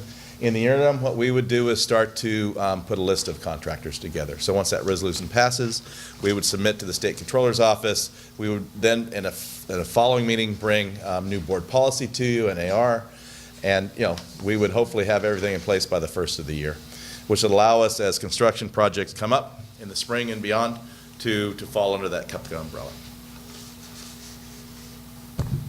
Questions from the board? Thank you, Lars. You're welcome. I understand it much better after that presentation. Does anyone have any questions for Lars? I have a comment and a question, but Leslie, why don't you go first? You can go first. You were at the micro. I don't mind waiting. That's right. I just want to say I've been involved in some large construction projects for work, and I found this idea of pre-qualifying has been very, very useful in terms of, one learns over time that, there are people who, there are contractors out there who are reliable and who merit, being considered. And it's not just a question of speed. It helps to kind of guarantee quality in terms of the work and in terms of how easy it is to work with folks. So in practice, I've found it to be a useful tool. Great. So the second thing, just looking ahead, we have on agenda item G, the idea of a potential change to board policy involving bidding, and I would think that if the board is predisposed towards accepting your proposal and then bringing it on for an action item, we may want to table that board policy, because it just doesn't strike me as being we're going to have a new board policy anyway, but that's going to include bidding. So anyway, those are my 2 comments. Thank you. So I guess I have 2 thoughts also. You made me think of something, otherwise I would have asked you this previously. But because it is, they're pre-qualified at the state level, does the district have requirements for awarding a certain percentage of contracts to small business or small disadvantaged business or women-owned business, like some public agencies generally do? We don't have any, to my knowledge, I should say, we don't have any formal guidelines in that direction. I will tell you that Dr. Yoshihara, David O'Connor, and myself have more than once over the past few months talked about looking for local companies in lieu of national companies. Right. We dealt with it with a pesticide issue. We're dealing with it now with some another firm. It sounds silly, but a shredding company. So we are trying to localize our services to a greater degree. And that's just because the 3 of us are thinking about it and talking about it. Nothing formal to my knowledge. Thank you. It just caught my mind. And then the other thought, I've had I think we've talked about this at board meetings. So we're talking about construction contracts here, but when you talk about service or personal service or A&E contracts, I really would like it if we would consider using one of our attorneys to help us look at the boilerplate language in all of our contracts so that every time we get a contract, it's not a brand-new day where we're saying, gee, we have works for hire in this one, or we're worried about intellectual property. Indemnification clauses are always scrutinized, and we're kind of, I think it's starting to, it can just be a little costly for us if we keep going down that route, whereas if even taking a most recent approved contract and starting from there, then when something comes to the board, we know it's something that the district, our attorneys, you, everyone has agreed is in our, protects us and is in our interest. And if there's a deviation, it's because the subcontractor or the contractor that works for us has requested it, but then you and our attorneys have approved, so that we're not up here every time going through it. And I think in the long run, it would save a lot of time, and it'd be a similar process, like, you know, like Michael was saying. It's nice when you do the pre-qual with those kind of contracts. It's nice to have that thought ahead of time. The scope of work will always be different, but there's some boilerplate language that would be helpful to flesh out. I think that's really an idea worth pursuing. I can tell you what I've learned over the course of the last year plus, you know, that I've been wearing this hat, is that what we've been doing in the past, and we're trying to get away from that, is really we solicit a bid, you know, we get a response, and then we say, okay, we're going to take, you know, the Acme construction firm. I'm talking about professional services. Or So it's a same little thing, or any different. kind of Yeah, service. But yeah. we've been really taking their contract and then tuning it up to our specifications. It really should be our contract. Exactly. That they And meet then our we have, specifications. yes, and then So I they think it would negotiate with streamline the us, process. and then you're not having to go through it every time. And Yeah. we don't have to have poor Michael Futterman look at the indemnification every time with something new. It's something that he could look at one time and the rest of us look at, but I clearly would defer to him more on that Yeah. at the board No, level, so. that's something we can definitely Yeah, I pursue. think it's really worthwhile as we move forward, looks like we'll be putting out a lot more contracts as time goes Yeah. forward, so thank you. Great, thank you. How long has CUPCA been around? David, can you help me with that? Approximately 1984. Actually, the public contract as well as pretty much the same time. Yeah, I think it's a step in the right direction, not without some risks of cronyism. I don't know how that's played out statewide. But when we did the last big modernization, it was somewhere between frustrating and insane angering to me that we would take the low bid, get some really shoddy work done, and then bingo, a month later, we're giving the same people, you know, the contract again for other work. And it's just shoddy work after shoddy work because these people came in with low bids and totally incompetent people doing it. So, you know, being able to hire people who we know do good work I think is huge. Thank you. Upon direction from Dr. Yoshihara, I will bring a resolution back to you on November 14th. I have a quick question for you, Lars. Yes. Our neighboring districts also CUPCA districts? Did I say that? San Rafael has done it. There are a number of public entities in the county, not all the school districts, but there are a number of other public entities. I can send you a list. I do have a list of Marin County CUPCA entities, but I do know that San Rafael City Schools has done it. But not Novato, that you know of? I don't- No, I'm nodding. Step up to the microphone, David. Sorry. So the school districts, and most of them that have gone through bond measures recently, have opted for CUPCA because it's much easier to work imagine. with. So Kentfield, Novato, Ross Valley, San Rafael City as well, County of Marin, Marin Community College, all of the city municipalities are all CUPCA. Okay, very good. Thank you, David. Thank you. Does anyone have any other questions? All right, thank you very much. Any questions from the audience on the CUPCA item on the agenda? It's not an action item, just a discussion. I see no public comments, so thank you. We are on to item D, discussion of parcel tax sizing.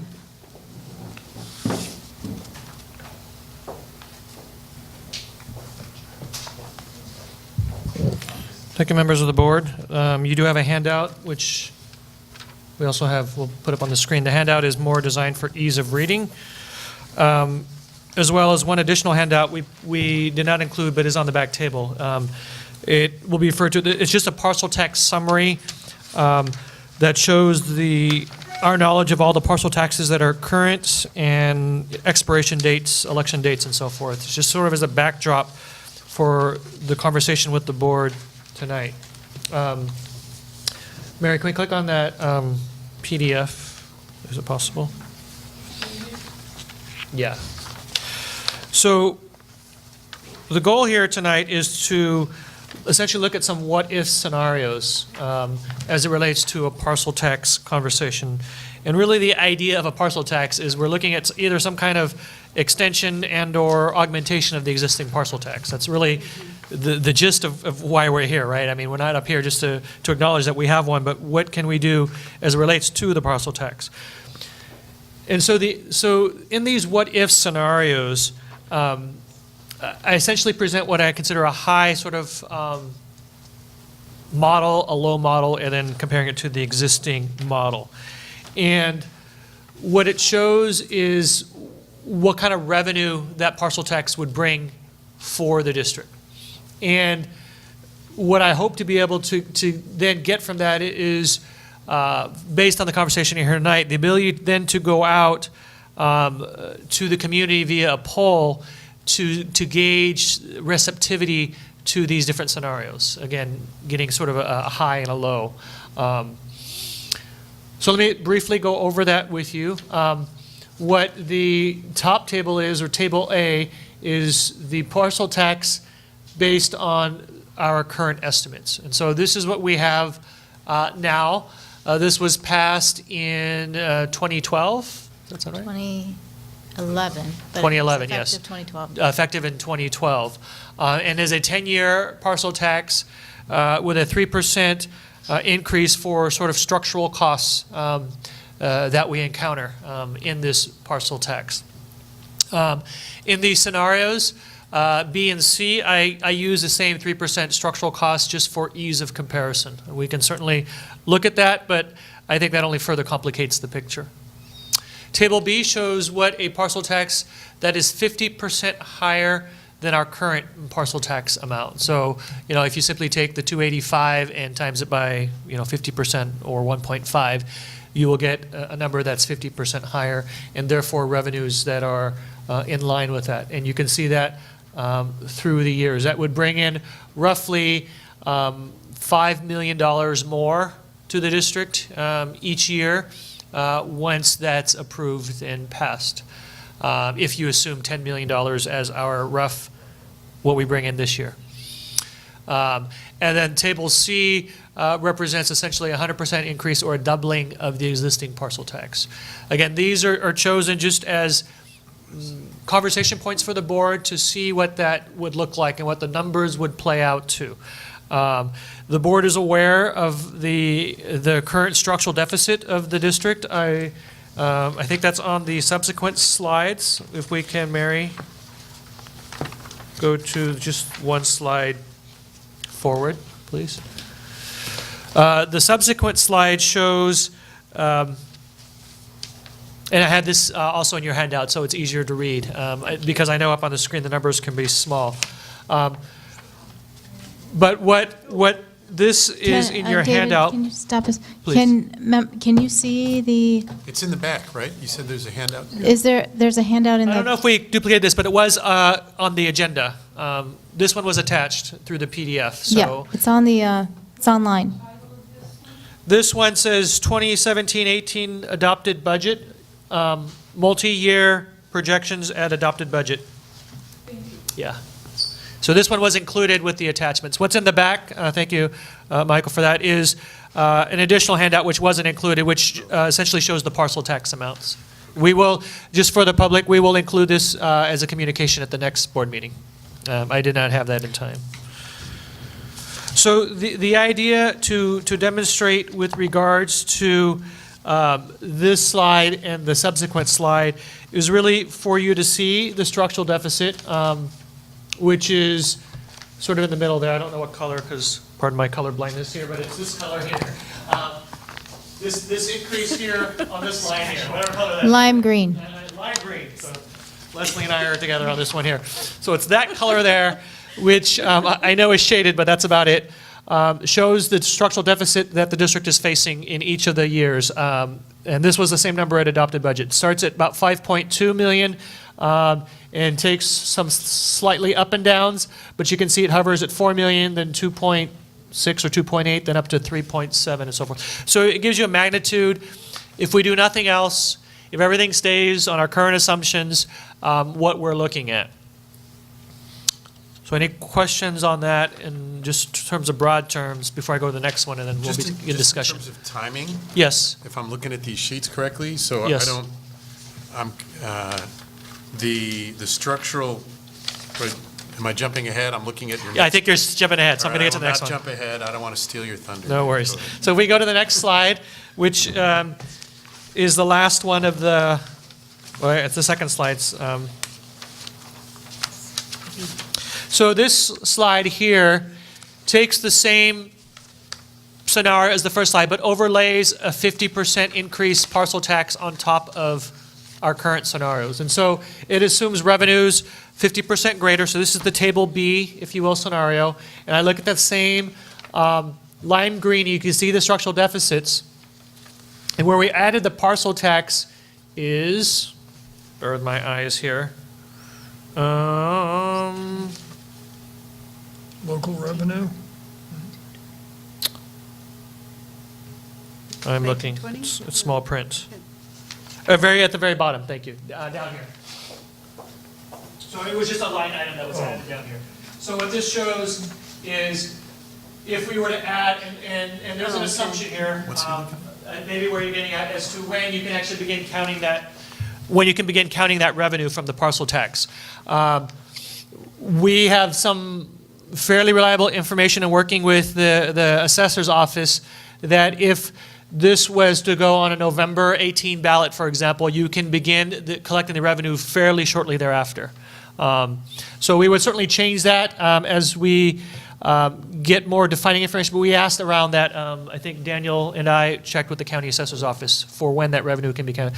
So again, whether we're slightly off that first year or whatnot, I think the idea is to show what it could bring sort of at full amount. And so these numbers down here show at a 50% increase additional revenue that can be. So you can compare that amount to the structural deficit and say, what does that do? And you can see how it will offset the deficit in each of those years. Okay, that was the idea for demonstration purposes.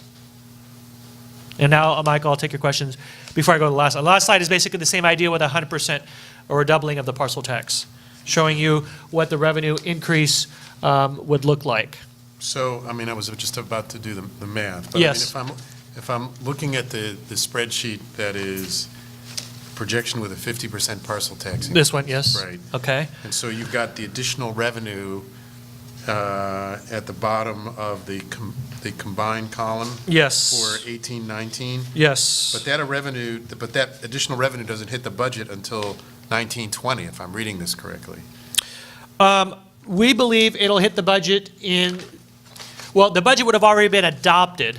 So the budget would be modified based upon passage of the parcel tax, right? Because you're going to adopt the 18-19 budget, by June 30th of 2018.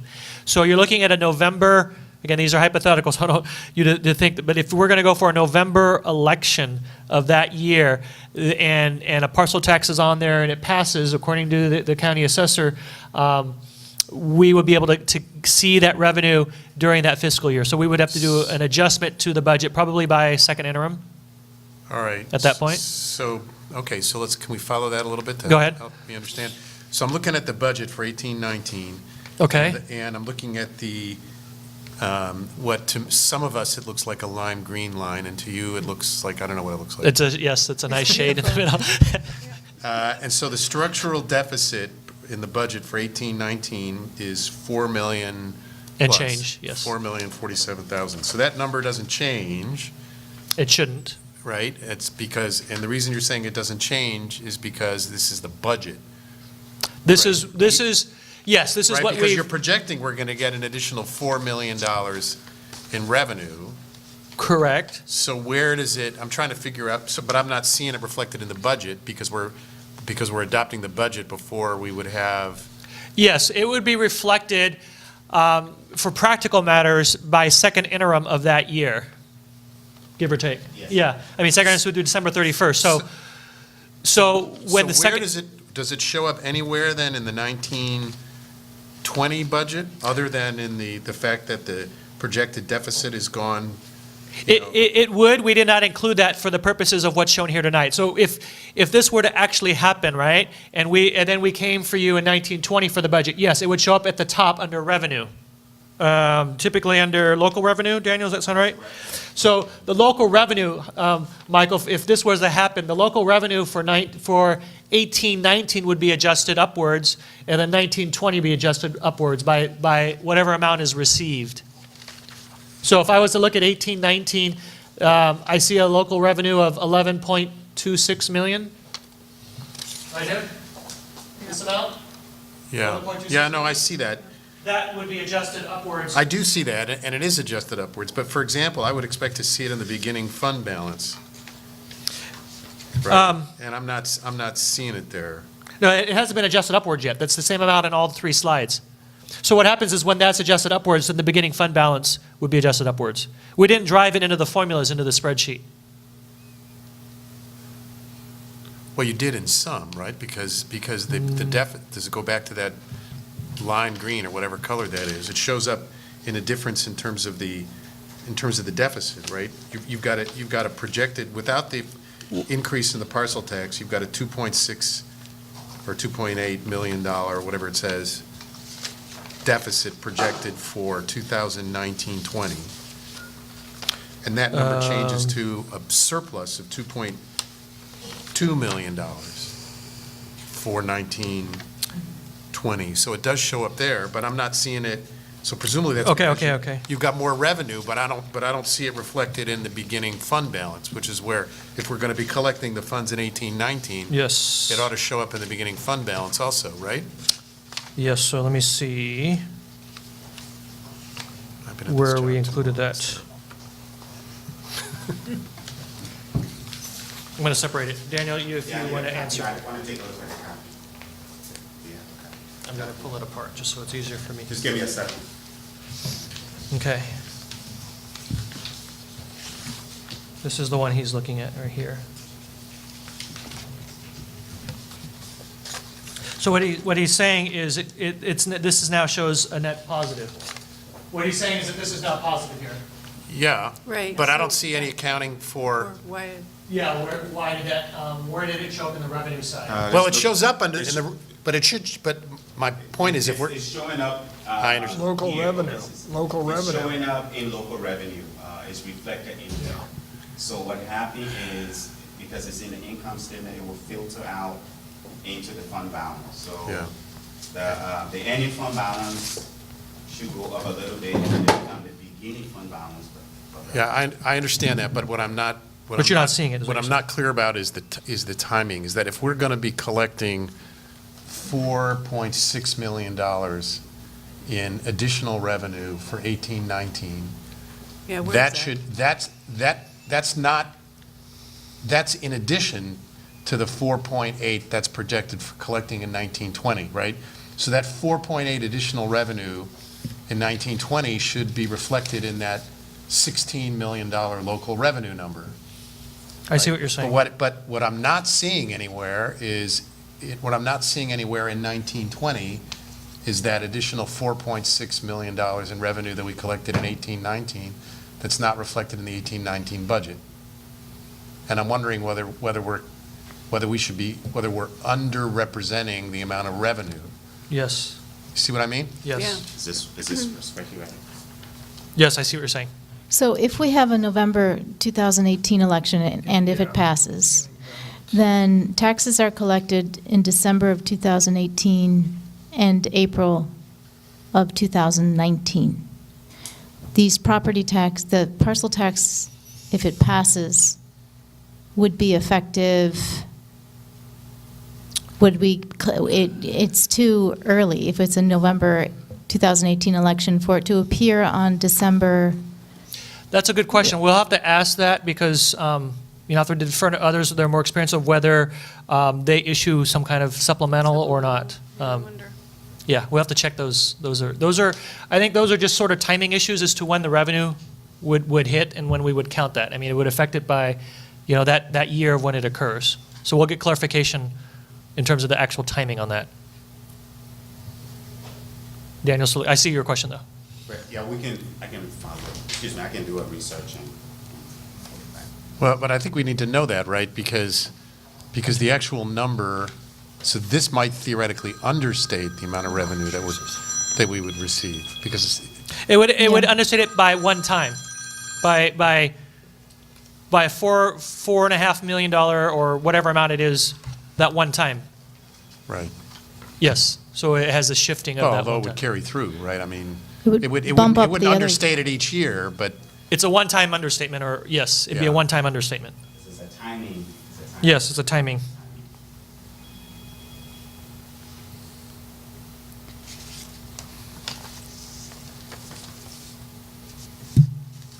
Other, So the goal for this agenda item is to give direction to you so that you can talk to the campaign strategist and a pollster, if we hire a pollster, to figure out what kind of questions to ask those who are being surveyed. yeah, we want to be able to test poll with these scenarios, a high and a low, or if the board wants a third scenario, a scenario in our outreach process. And so by doing that,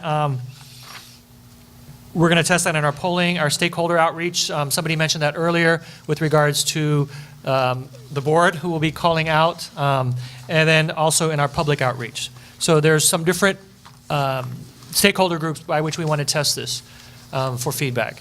And so if the board, I think, has a desire to test some different thresholds, that's where I need to know. If you want to see a, different threshold. I picked 50 and 100. Mainly, I think they were round and they're easy to wrap my head around. But if you want some different amount, you can have some different amount.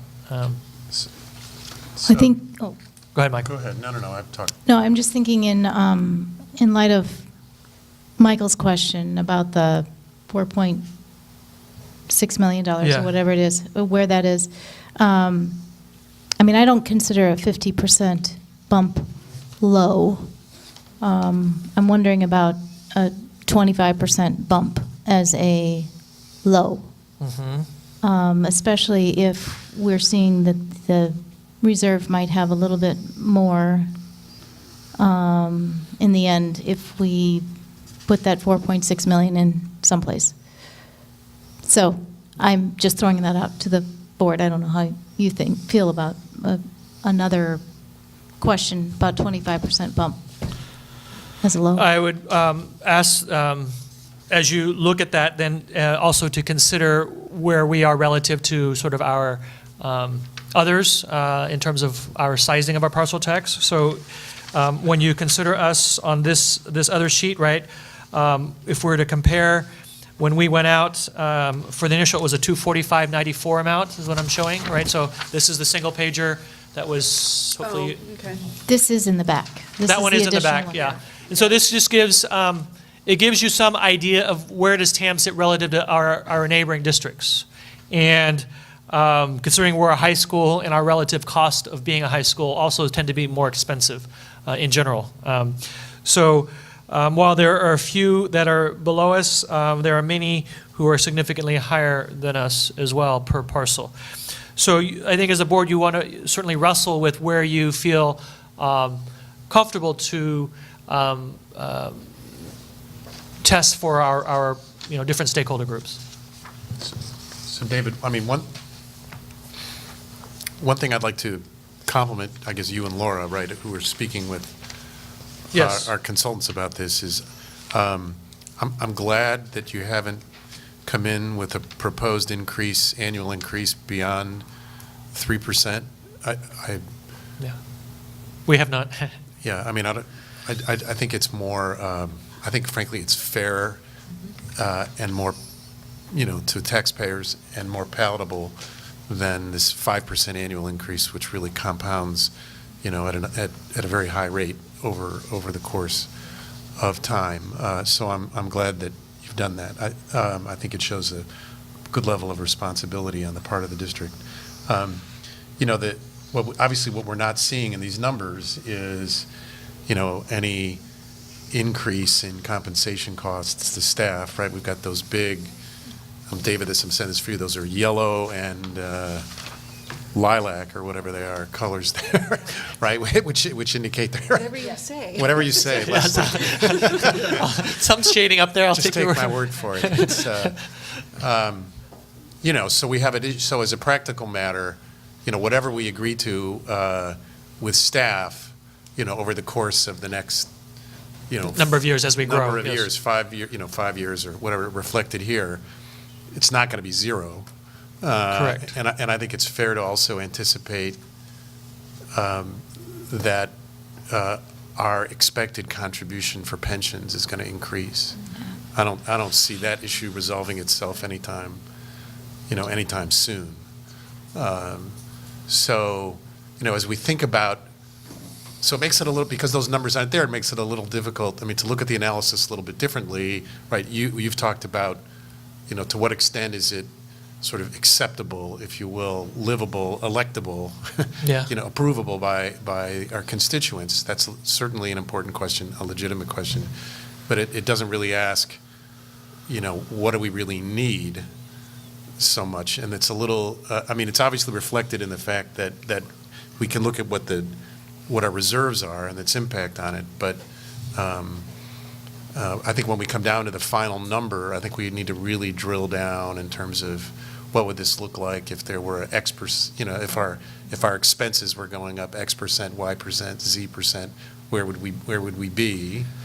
So go ahead. Yeah, those certainly are already built in the budget as it relates to personnel costs and other soft costs that we can measure, operating costs, energy, as you know, healthcare and so forth. Those are all already part of it. I think what the board would want to weigh in terms of, like you said, any kind of compensation costs are not budgeted. Yeah. But the board is well aware of sort of the impact of that through. So yes, any of those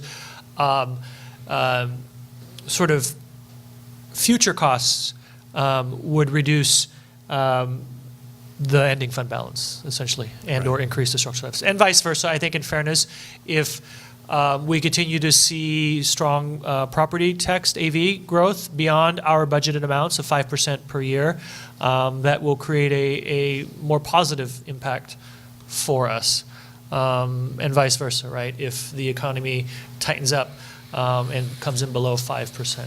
So we do have a fair amount of assumptions built into there already, which is sort of the natural increase. So we don't, outside of growth right now, have other staffing costs. So we do staff for growth. We do know the kids are coming, and Tara and Lars have worked very hard in terms of working with our teachers and classified for staffing for growth, and those will come to the board formally when we do the staffing plan. But there is numbers in there that are budgeted for growth already. Any other questions from? So we have numbers in there for growth, but as you were saying, we don't have the numbers for pay raises. Yeah. So I know that's a sensitive issue, that's been discussed before, that because that is an exercise, through our negotiation process, there's a tendency not to want to put a number up there. But if we were to just assume a number and we put in black and white print, this is assumed for planning purposes, it really might help us. But I understand the hesitancy. Some employees might think, geez, this is all they're assuming, and it might be misconstrued, but it's almost like we have no choice, it seems. We need to really be able to look at numbers, and then again, we're back to where we were to some degree. I guess it was last October when we were, as a board, were trying to come to a consensus on where we felt that we could, as a district, keep our reserve. And we've, from time to time, heard Chuck talk about things burning, and I live in Mill Valley, so I used to kind of laugh when he'd say that, but with recent events, that gave me a lot of pause too. I'm sure, like with everyone else, the real drastic impact that's had on the school districts, and I don't want this district to not have a reserve if something catastrophic happened here either. So I'm feeling a little more conservative about how much reserve I'd like to have on hand. So some of those previous agreements, I have to say, I'm looking at again as well. Yeah. So. I think, I think what's fair to share publicly, and we're happy to do that at a future date, is essentially, increases that are generic in their numeracy. So, typically, what we share with our unions is what we believe a 1% increase is. And that just shows numerically what a 1% does. So 550,000 or something. Yeah, it's a little higher now. I think it's closer to 640. But that's essentially what that is district-wide across all groups. And that includes all the associated benefits and so forth. And so, in terms of for the public, or if the board is interested in sort of what that looks like mathematically, those are numbers that are sort of helpful for broad estimations for what that can look at, rather than say, let's put in what does that look like. But roughly a 1% translates to about 640,000 across all groups. The second piece around insurance, it is an interesting one. I don't know. I think for me, a large reserve for catastrophe would be the reserve against the cost of your people cost, not so much your structural cost, because those are largely covered by insurance. You're going to get into insurance, you're going to get excess cost insurance, and we can certainly talk with our neighbors for that. Once something is declared a federal, emergency declaration for a disaster area, you're dealing with FEMA, you're dealing with Office of Emergency Services. Buildings and structures cost, 8-9 figures, as you know. They're not something that I think you'd be hard pressed to keep enough for any large structural. But what is prudent is to be able to pay your people. That's what I was So that referring would make to. sense for Right. me. Yeah. Not necessarily a structural, because that's significant. That would be impossible. But I'm just certainly, thinking, yeah. you want to make sure that there's a viability and your people can continue to work, and so there I see a lot of sense to doing And that. didn't you say originally, this is going way back, that's what the reserve was based on, is carrying a payroll for 3 months? Something months. along the, 2 months? 2 months, yeah. Okay. That was a 17%, is roughly 2 months. of payroll. Right, okay. And so, Yeah. yeah. And, one of the consequences of a catastrophe would be a drastic reduction in the property tax base. Right, so having So a reserve. our income would really get whacked. Yeah. Yes, that is it's a little tangential, but it did come up. I'm on, your board knows, I'm on the FCMAT board of directors, and a number of the counties, as you know, are affected by this. So they're asking about, will the governor consider some kind of rebenching? This actually had more to do with the ADA, believe it or not, because so many families have been displaced, and the seabeds occurred just before the incidents. And so they were asking of whether there can be a rebenching of that, because that drives revenue for many districts. Because there's some really complex questions around what happens, right, when the people are displaced and the kids are displaced, and where's the money now going to go? Because the homeless children, are now in districts that may not have received the revenue because the seabeds was before all of this. So these are more challenging. They're actually legislative, is what FCMAT told us, because legislation determines funding, and so it requires the state legislator to go back and see whether they will do some kind of emergency action for this. So those are harder questions. Barbara, I know you've been patient. I can't follow all this number stuff. I mean, I'm trying, and I'm working hard on it, but. We'll be happy to help you, but. I'm going to need it. What I do see here, however, on the parcel tax summary. Okay. we have Mill Valley's due. Yes. And Lagunitas is due, and I'm looking at Mill Valley in particular because their amount is quite high. And my concern is, we're going to be going out at the, potentially at the same time that they'll be going out. No, They Lagunitas just- is going out Now? now. I thought Mill Valley's already been approved. They did. And Mill Valley's. Yeah, they've. Yeah, this is not up to. This may not be the most current, yeah. This is not up to date for Mill Valley. Really, the one that's still, This is 16, 17, and we're at Thank you. 17. It's the most recent we have on file, but yes, we can get an update. I think the significant one that's on the ballot is Kentfield. This was a handout. Kentfield is coming. back It's- table, though. I don't think it's going to be, I think it's mail-in. I'm not sure. Oh, okay, but I mean, so this number at Kentfield, this 1,089, does that assume? That's what they're doing right now. That's where they're at, Last correct. year. That's where they're at right now. Wow. That's last year, 16, 17. Yeah. And I think the what they were going out was significantly higher. Yeah, so Again, what- because Kentfield and Larkspur had the same dilemma, where if you recall, they had a split rate with the businesses, and there was a law that clarified that, and so therefore they were trying to essentially make up for that difference within the parcels, within the residential. Right. And Kentfield and Larkspur were the two that were affected by that. Right. And I should tell you, the campaign strategist is working on a ballot analysis right now, and she's going to share the results of that with the board in November. I'm looking at the calendar, the timeline that she gave us. So she will address who's going to be Yes, she on is the doing upcoming it. ballots. Right. And that will make things a little bit more clear. So I guess one observation I'd make, this is just eyeballing it, right? I mean, if we look at the 50% proposed rate increase, Yes. Which puts us in the, at the beginning would put us at 428, so the low to mid fours for the first number of Yes, years. 428. Yeah. In the context of the other parcel tax, the levels of the other parcel tax, it's not even, I'm not sure it's at the halfway mark even. We're right? below I mean, all our feeders, I believe, right? If we just look at our feeders. The reason we're lower is we're a lot bigger. Yeah, I'm not suggesting that we ought to be higher. I'm just thinking as if you're looking at it just from an eyeball, are we pushing the envelope? It doesn't really look like we're pushing the envelope. No. And we're not deciding tonight what our parcel tax is going to be. We're just trying to get an idea of what to pull, the ranges. Yes.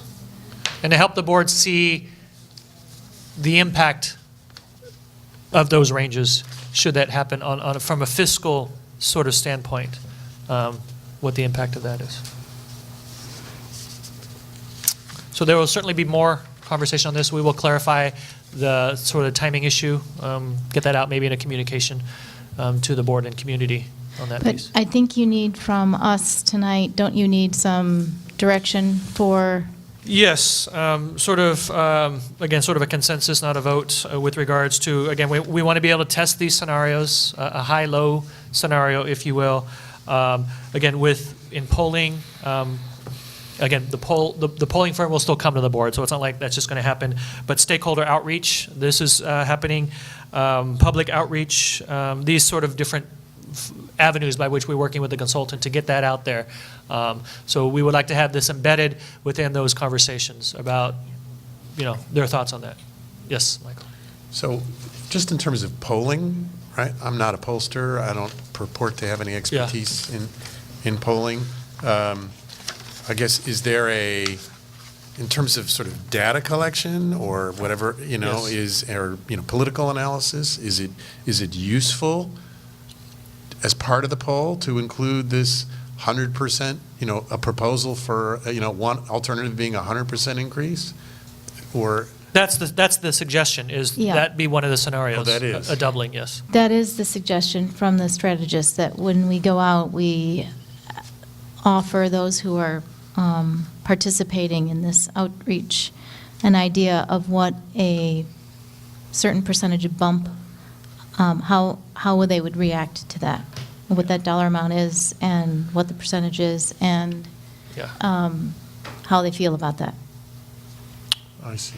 So I think where they were, what I gather is you can either go out with like a 2 scenario, high-low, or a high-medium-low, in terms of testing sort of real simple terms. Again, because you're just trying to see where they're comfortable. And so if they gravitate towards one or the other, I think that gives information in terms of, where your likely voter sentiment is. So I just picked a high-low because it was simpler, but if the board, I think, as long as you want to do a high-medium-low, we can certainly consider a high-medium-low or some version thereof. And what are we saying about, length? About what? I mean, We is haven't had increase that and- conversation yet. Increase and extension, right? I mean, if we're going to do this, it's not like, it doesn't seem to make a lot of sense, just speaking for me, just to increase it and not extend it, right? I mean, Right. it's a pretty, Right. it's a pretty heavy lift to go through this process. I would agree to spend the time and money. It does take some dollars to do this as well. So yes, there would be some sense on length. My understanding is, if you even look on here, you can see, by and large, you're looking at 8 or 10 years, right? I mean, that's where everybody's at. If you're going to We haven't talked term yet. stay within the norms. No, And we have the- not talked term. The but- term will come to the board, we'll all have to decide on that. But right now, it's just the size of the parcel tax. What do we want the ranges to be when we are out there soliciting input from our constituents? So maybe everybody can share their thoughts, if that's okay, and then that will. Yeah. Does anybody want to chime in? I find it hard to make that decision without also making it with the term and what the value is, and trying to do the calculation of the salary increases. So, Okay. What would help? I mean, is this something they're going to go out and do a poll, but they'll also include the term in the poll? I would assume so, because you don't want to go out more than once for the poll. So is there a reason why we have to decide tonight what the range is before hearing more information about what the term is? I mean, do we have to, is there some sequential There's- thing that the consultant is doing that you need this decision tonight? No, I don't think so. The outreach to the stakeholders, I think there was a desire to have that wrapped up before the end of the year. This is the phone calling piece. Oh, okay. So to the extent that this is part of that, it will affect the timing of that. But that's not scientific, but that's more Okay. anecdotal. But you do need the term before they pick up the phone and call I would as think well. that would be a Okay. logical. We can certainly come back. The next board meeting is the 12th of November, so it just gives you some. I don't want to hold things up. I really don't. I just was trying to understand. I agree with you, but I think we ought to make a reasonable assumption, right? No, Which is- I was just going Which there is the that- last time we went out for 10 years.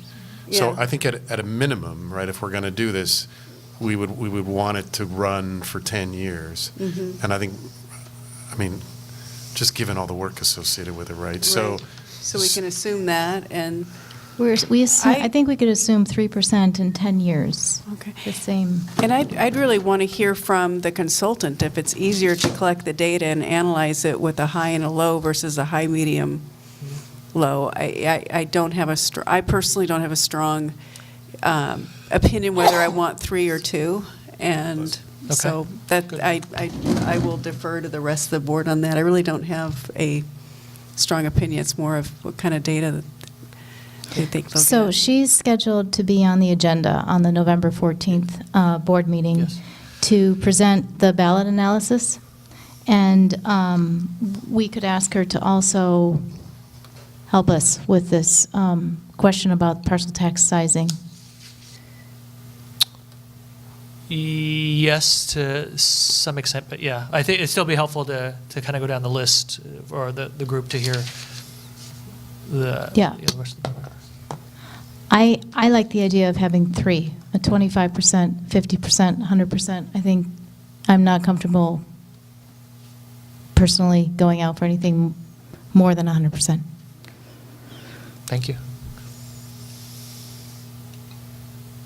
Any order? Yeah. Barbara, if you like, please. I would agree with that. mind you, I think the 100% figures are require getting used to, but I think that we have to project what these numbers could be, even just because I can't get my head wrapped around it at this moment, doesn't mean that these figures aren't going to be coming up for real things that we have to care for. So the 100%, while it at first looks breathtaking, compared to the others, it is, I like, in other words, we're soliciting feedback, and I think these numbers have to get out there. I think that's true. And I think in terms of, and I don't know, I mean, in terms of, for me, sizing of it, Mill Valley in parcel tax collects pretty much as we do as a district our size and our parcels. So it shows the investment that they've made into their schools for a community that's smaller. They're about 10 million for their parcel tax. I'm speaking with the superintendent, and we bring in about 10 million. So we do with a lot less, with a lot more parcels. Chuck, thank you. Well, I think Table A is out of the question because that's just financial catastrophe. So the reason we're talking about the parcel tax is because we need more, so I don't see any point in talking about what we already have. And frankly, I'd be more comfortable with a 7,500. Okay. Michael.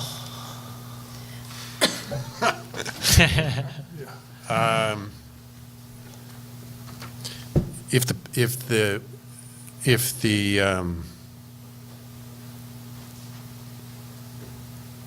I'm trying to think aspirationally.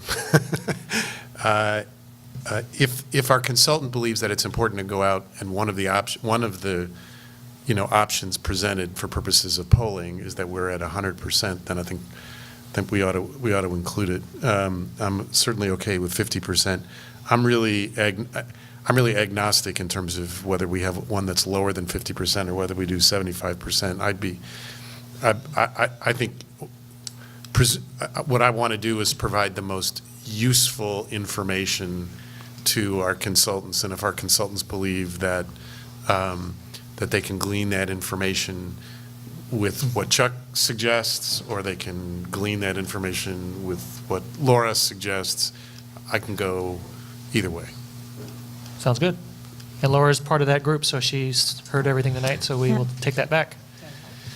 Yeah, and Leslie, what did you say? She said she was Well, no, I fine said either way. basically, very almost similar to what Michael said. I really want to, it's not my area of expertise, and I don't have a strong feeling what she said, with yeah. 2 or 3, Okay. and so. So is that Yeah, good enough? that's Okay. helpful. I'm good. And I know that there are people out in the audience who might have public comments. I see one card, so this is a great time for that. If you'd like to address the board on this item, please step forward and tell us your name. And Mr. Christensen, can you be our timekeeper, please?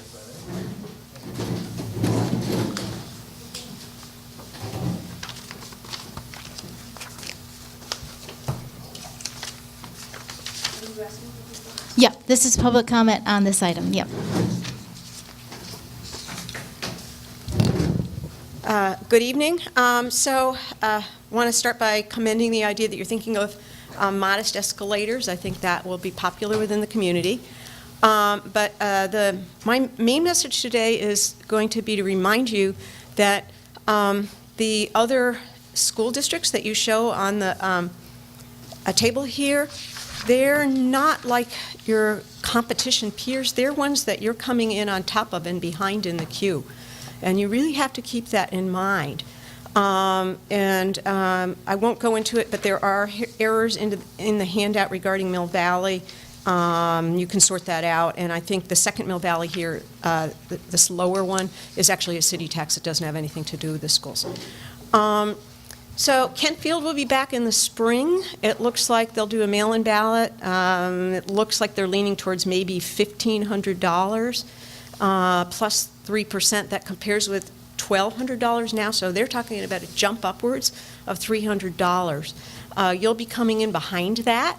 and with Mill Valley having just passed last year, and I think they're now at like 972 or something like that. And there is the Lagunitas School District happening as well. So I personally think that 50 to 100% is going to be hard to get, but the polls will tell that for you. But I think you would be smart to put a 25% in there because it doesn't commit you to 25%, but what it avoids is that you wasted money on a poll to find out two figures that were too high to pass, and then what are you going to do with that? So I just think that's conservative. You get your money's worth. I guess the other thing that I would say again, and I don't think this is a message you particularly want to hear, but I think that if you're going to have a big percentage increase in the parcel tax, and people will see the percentage, not just the dollar number, they're going to maybe want to see some evidence that you dug a little bit for some belt tightening.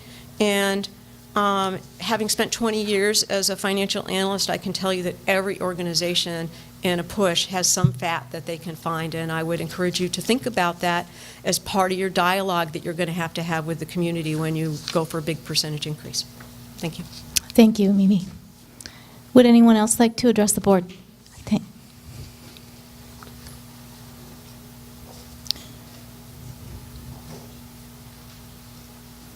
And as you're collecting your thoughts, if you could just remind us of your name, appreciate it. Thank you.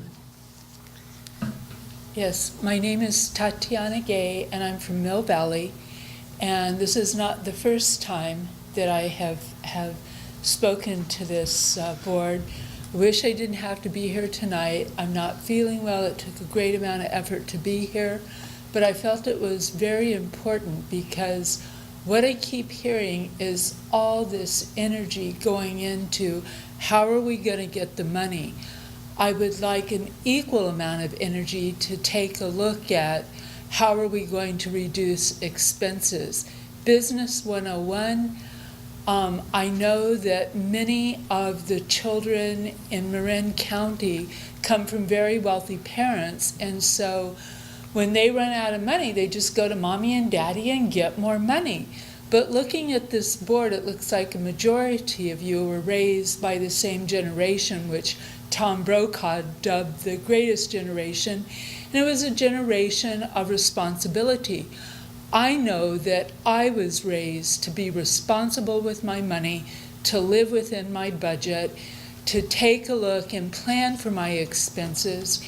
And I'll tell you, with you coming in with these exorbitant increases, and yes, they are exorbitant, yes, I do live in Mill Valley, just because Mill Valley is able to collect this, close to $1,000 a month, doesn't mean that Mill Valley is the deep pockets. You're blowing my budget with these increases, with the proposed 100% increase, on top of what you already passed, what was it, 2011?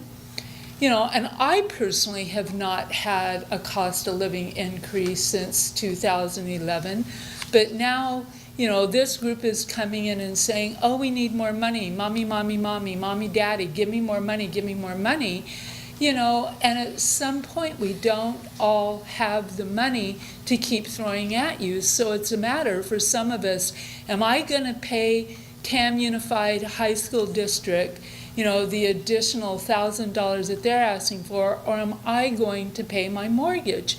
And I think that this board really needs to get a reality check of the impact of your decisions, and I would appreciate your consideration on that fact. Thank you.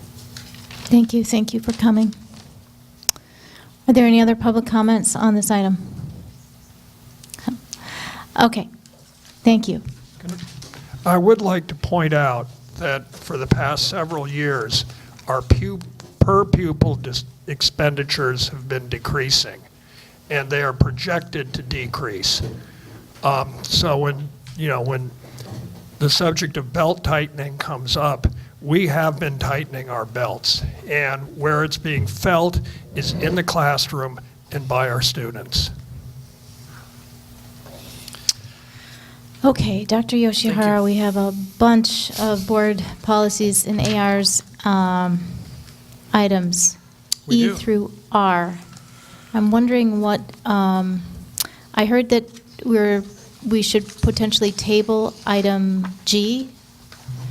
That came up. I don't know if I would table it. There's no action on here. We'll go back and look. The dilemma with this is, let me see how old it is. The dilemma is that if it's really old already and we don't update it, there could be several month lag before we can bring a new one to the board. But let me see. Which one is that, Laura? It's 3311? 3311, yep. Yeah, when was this last revised? 1992, right? Oh, 3311? Bids? Yeah, 1992. So it's 25 years old. So one suggestion is, yes, while we may be bringing this back again shortly,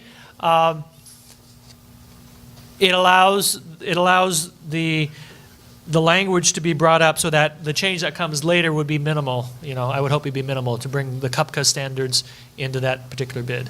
Otherwise, I worry a little bit that this will get lost somewhere, and the board, you know, this is your policy, this is how you run, is 25 years old. You know, we do keep track. This is all current from CSBA. I think one of the members asked. These are all CSBA within the last 5 cycles, so it goes back to around December-ish as we bring these forward.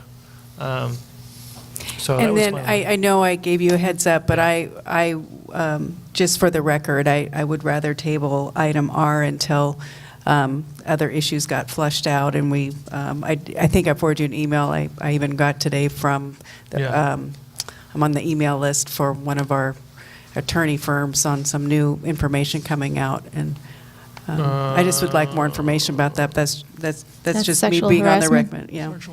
5145.7. let me take a look how old that is. 2015. 2015. Yeah, I mean, these are really the board's Just for you policies. to consider. I just wanted to let you just be on record. Yeah. Again, no action tonight, so thank you for the feedback on that. Mm-hmm. Okay, so, Michael, I had something. Yeah, but I think we should work our way. yeah, so I'm just trying to figure out how to do this most efficiently. So I think we just have to go down, and if people have a question on each one, shout it out, but I don't think we should go through each one in detail. So maybe, David, if you could just introduce each item with a quick... F is access to district records. This is 1340, very old policy, bringing forward for update. And how about E, the 460? Oh, thank you. This one is related to LCAP. This is Tara's department is working on, so revisions as relates to accountability plans. Thank you, Tara.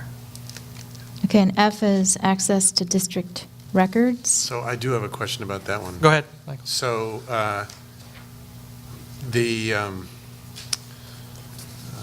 sorry, give me just a second. Which one is that?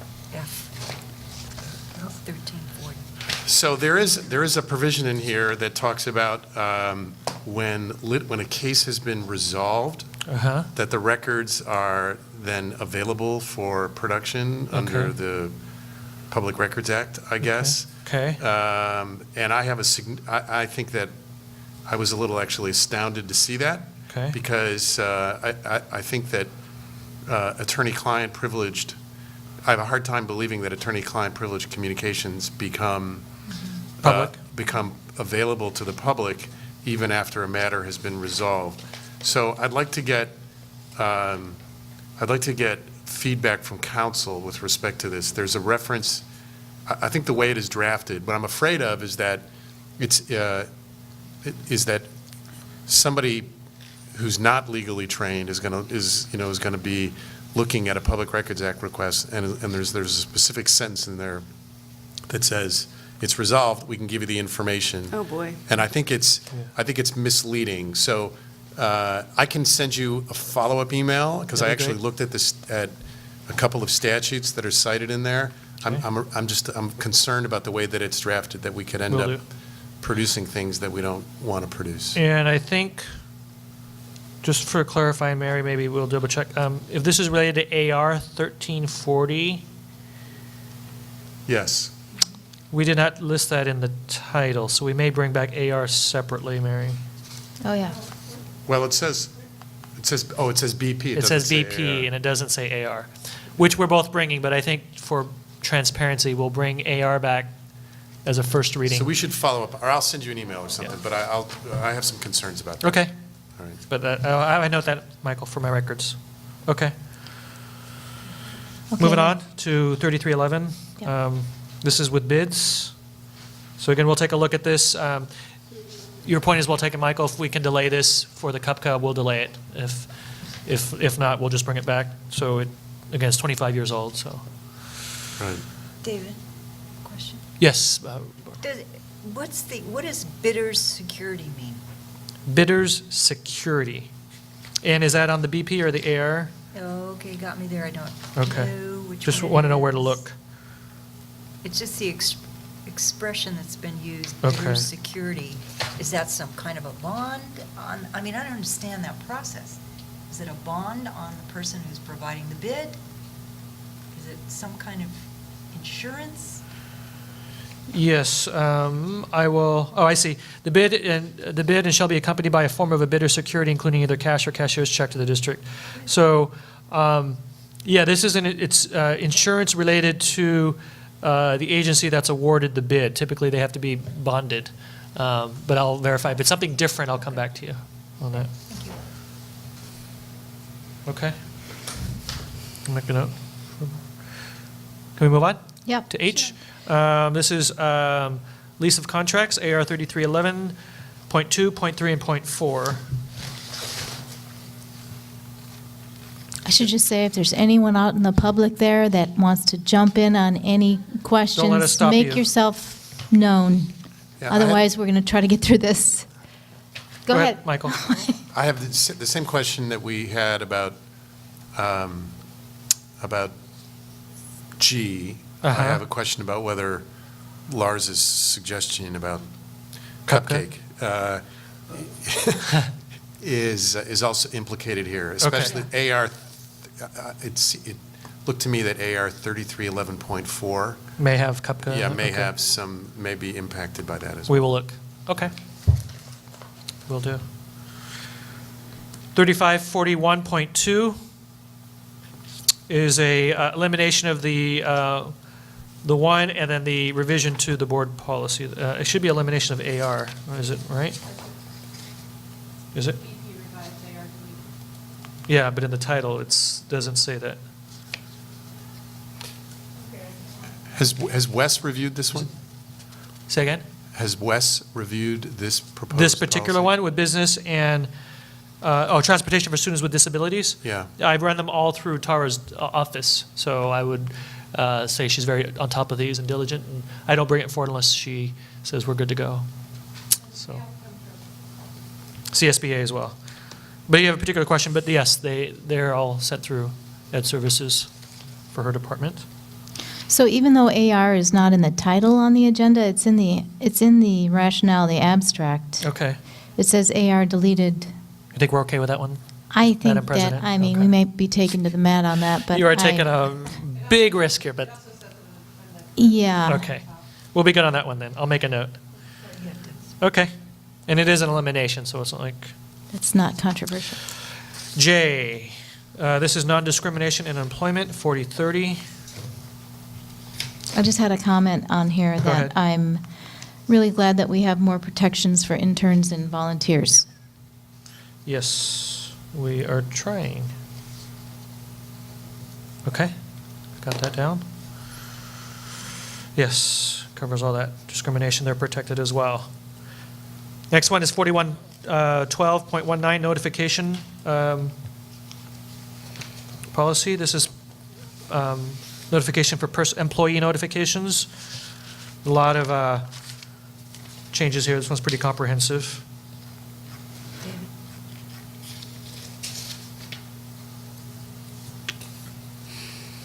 Okay. 41, oh, sorry, Barbara. I have a comment. Uh-huh. When we see this new legislation, and particularly in the areas of notification, Uh-huh. the implications for classified, it seems to me, are consequential. Because these notifications take an awful lot of vigilance and time, it seems to me. It's all detail work. And all these legislative pieces tend to ignore the fact that somebody has to do them, and that costs time and money. So I just need to say it. Yeah, back in the day, we had mandate money, and because these were mandates, we could claim that. This current governor essentially, depends who you talk to, but cleverly got rid of mandates, by and large. All the mandates that existed were gone. New ones can be applied for, but all the old ones basically just tell us you do it, but you're not going to get paid for it. It's an unfunded mandate. Unfunded mandate. Yeah, thank you, Michael. This Sandy? one was last revised in 1994. Was that a good year, too? And Someday as they'll be saying, boy, 2017, that was a good year. That was a good year. Who was there then? I'd like to just comment that this is much more clear, the red line version. The columns I thought so, look too, so yeah. much better than what they did in 1990, whatever that was. There you go, 94. 94. Moving on, 4119, is that what we're on? Yes. Yeah, 4119.11, sexual harassment of personnel. So this one is also got a lot of strike-throughs, and about 11 years old for this one. I have a question, Uh-huh. two questions on this one. One, did all employees complete the online sexual harassment training?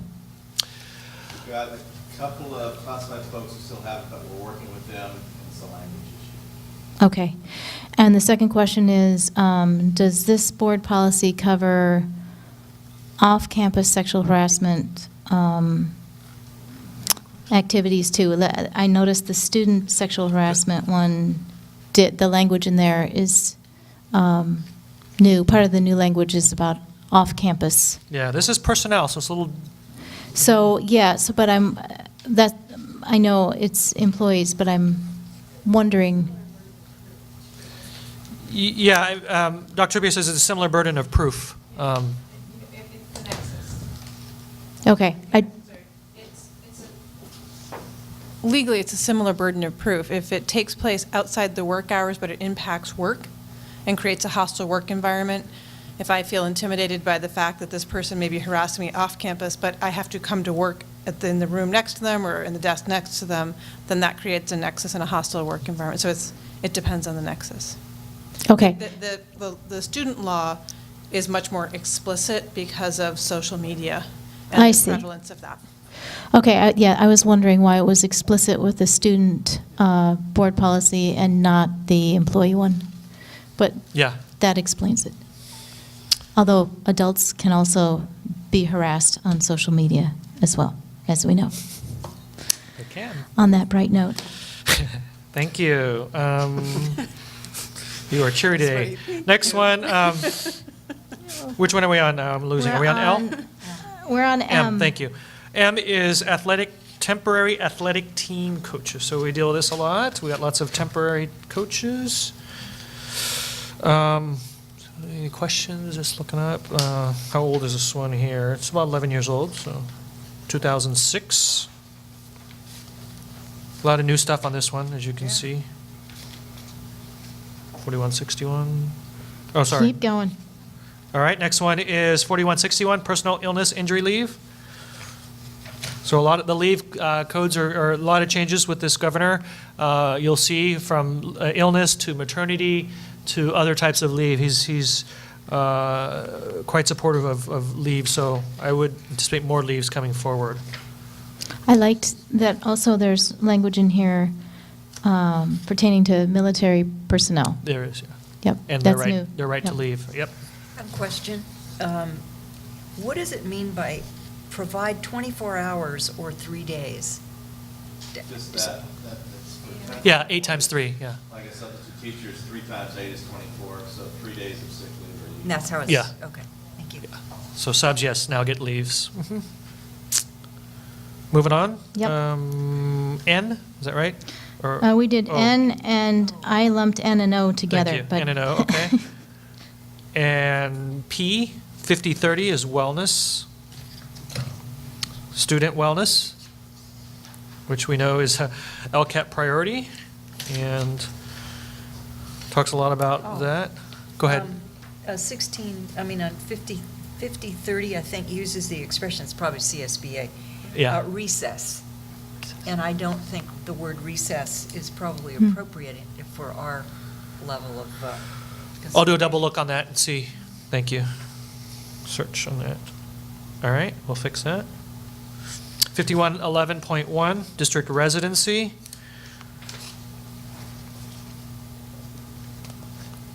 I had a comment here that I like that we're protecting Status? people, yeah, Yeah. regardless of citizenship or immigration status. Right, yeah, status is something we, yeah, obviously it's updated for homeless and status and DACA and a lot of that stuff going on. And then the last one here, I did get Leslie's comments with regards to considering tabling this one. Happy to entertain any other questions around. So can I make Yeah. just a comment to the text here that was taken into account whenever you bring it back? Okay. On page 3. Uh-huh. The top, so we're at the, which one? It's AR red line. Yes. 1457? Okay. Yeah. Yeah. AR red line, top of page 3, the portion of where it says shall assess. Yep, I'm with you. Right, so this actually gets to the point that Tara was making before. The first line says, whether the conduct may create or contribute, so this is talking about off-campus Yeah. conduct, and it refers back to, correctly, I think, shall assess whether the conduct may create or contribute to the creation of a hostile school environment. But then the next sentence says, if he, she, whoever's, I guess, the person investigating it, determines that a hostile environment may be existing or whatever, it should be saying, again, hostile school environment. Right? The question is not whether, the investigator is not tasked with determining whether there's a hostile environment, on the streets of Fairfax. It's tasked with, Right. She is tasked with determining whether there's a hostile school environment. I think the fact that the word. So you think maybe underscore that again in that second I sentence? think it needs to say, I think the word school needs to be inserted again, hostile school environment. Got you. Okay. I thought you were going to suggest striking he, she, and putting in they, Michael. That's what I thought too. That occurred to me. Because we could do that, You to can be do whatever- consistent. You can do whatever you like, and I'll vote no. Maddie is not privy to that. Well, was she there during that conversation? I was there. Okay, I was going to say. So yes. Okay, school on that page, third page. Thank you. And that, I think, concludes the first reads. Thank you. Thank you. Thank you for That's- helping us get these through. Okay, and then we pulled 2 items off of consent, the minutes. It's Michael? cold in here. Right, minutes. We forgot to put your trustee report in. Right. I felt like Oliver North, Sorry, not I'm Oliver sorry. North, but his lawyer, just a potted plant. I'm sorry. Need- You get that? You don't get that reference, do you? No, That's right. Yeah, okay. Anyway, so, Mary, you went back to your notes and wrote something up when I pointed this out to you, so I'm fine with it. So for purposes of, I guess we just include it and bring it back at the next board meeting for approval, or should I read it now so that? Read it, then I can insert it, and then you can approve it. Yeah. Can you read it? And you don't have to, we don't have Right. So Michael Futterman reported attending the Marin Community United Dinner with Barbara Owens and David Yoshihara. Many elected officials from Marin attended. The speaker was informative. He also attended San Andreas Back to School Night on the day after the Redwood High School shooting threat. Mr. Futterman visited the school as a show of support, was impressed with the level of leadership from Principal Sondheim and staff. Their response was well coordinated and showed strength. That's fine. Yeah. We'll add that. Okay. Okay. Any other changes to the minutes? So then with that change, I would move that we approve the minutes. Is there a second? Second. All those in favor say aye. Aye. Okay, Aye. and then item B is the purchase orders. Oh, Right.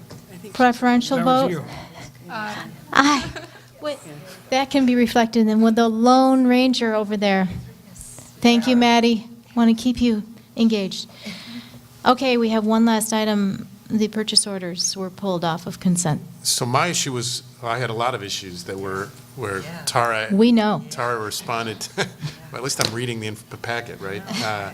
Tara responded, providing information about all of the special ed allocations. My suggestion was, as a matter of best practices, I think it would be useful if we had, maybe in closed session, some kind of a memorandum that helps to provide some context for all these various expenditures, because it's very hard to make an informed judgment when all we see is special education placement, $147,000. So I think if we're going to ask for all these approvals of expenditures, we should have some kind of backup information. And I'm just suggesting it be in closed session so that we're sensitive to the fact that we're dealing with, students and IEPs and that kind of thing. But that was taken care of in the responses to the questions. Thank you.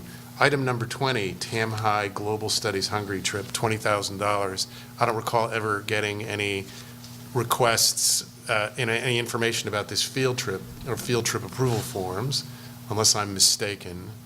And I don't, in terms of, I don't understand why we would approve an expenditure of 20 grand for a field trip if we haven't been presented with information, the required information with respect to the field trip. I can start if Tara wants to. I don't know the full detail, but I did meet with Aaron on this. This is a larger issue with regards to the amount of information that we ask at the time we present it to the board. We think we can get through this for the future. You are correct. We haven't approved the trip yet expenditures are coming forward. So Aaron sends her thanks to the board for looking at these. It's good that you see these. As the board is aware with global trips, this is a trip that we anticipate, if we follow prior years, will occur sometime in the summer of 2018, a June, July-ish timeframe. And the far lead time, there must be, from what I gather in speaking with Aaron, some deposits that are required to secure parts of this trip when all the information isn't quite known yet for the forms that are filled out to the board. So we don't know why that has to be. So if we can modify the form in a way that presents the information but allows the necessary deposits and reservations, we will fix that. So we will bring this back with that information at the November meeting. This trip will not occur until the summer, so there's no sort of time shortage. But it did share with us some of the challenges within what we have to work with for timing purposes. So that's a larger issue with sort of field trip forms and so forth that will require some information, but we'll bring this particular one back with that before approving this particular one. Thank you. So are we striking item 20 from the purchase order or? Tabling it. Okay, we're tabling it. Can I also remind you that I think there was, well, Chuck had questions, and then I started having them as well as about the field trip and that we were supposed to approve 2 meetings ago. And then piggyback on that was a question of whether we had any kind of, it's not health insurance per se, but it's the insurance that schools can get or companies can get, and that organization or the company actually helps you if there's somebody that gets sick and they're an interpreter, they help you get the medical advice, they airlift somebody out, they also help the group if there's a disaster, really notification and all that. And I personally would be a lot more comfortable as we approve these, especially these high-risk trips or trips across, intercontinental. If I knew more, because I just don't have a sense of how prepared we are, and these other companies are well-equipped and they're not very expensive, so I just look forward to getting that information at some point. Thanks. Yes, we are working on both of those. Chuck has been helpful. Thank you. Okay, so we're still on this item B, purchase orders. Does anyone else have any questions on this? I just wanted to make a comment that of the $1.1 million purchase order list, 919,000 of that was for special ed costs. So it's high, which we all know about. Okay, so we are tabling item number 20 on the purchase orders, if I understand that correctly. And with that said, would someone like to make a motion to approve that list? So moved. Is there a second? I second it. All those in favor say aye. Aye. And Maddie, I forgot you again. Well, what, do you have a preferential vote? All those in favor say aye. Aye. Aye, thank you. Okay, that concludes our open session. Thank you.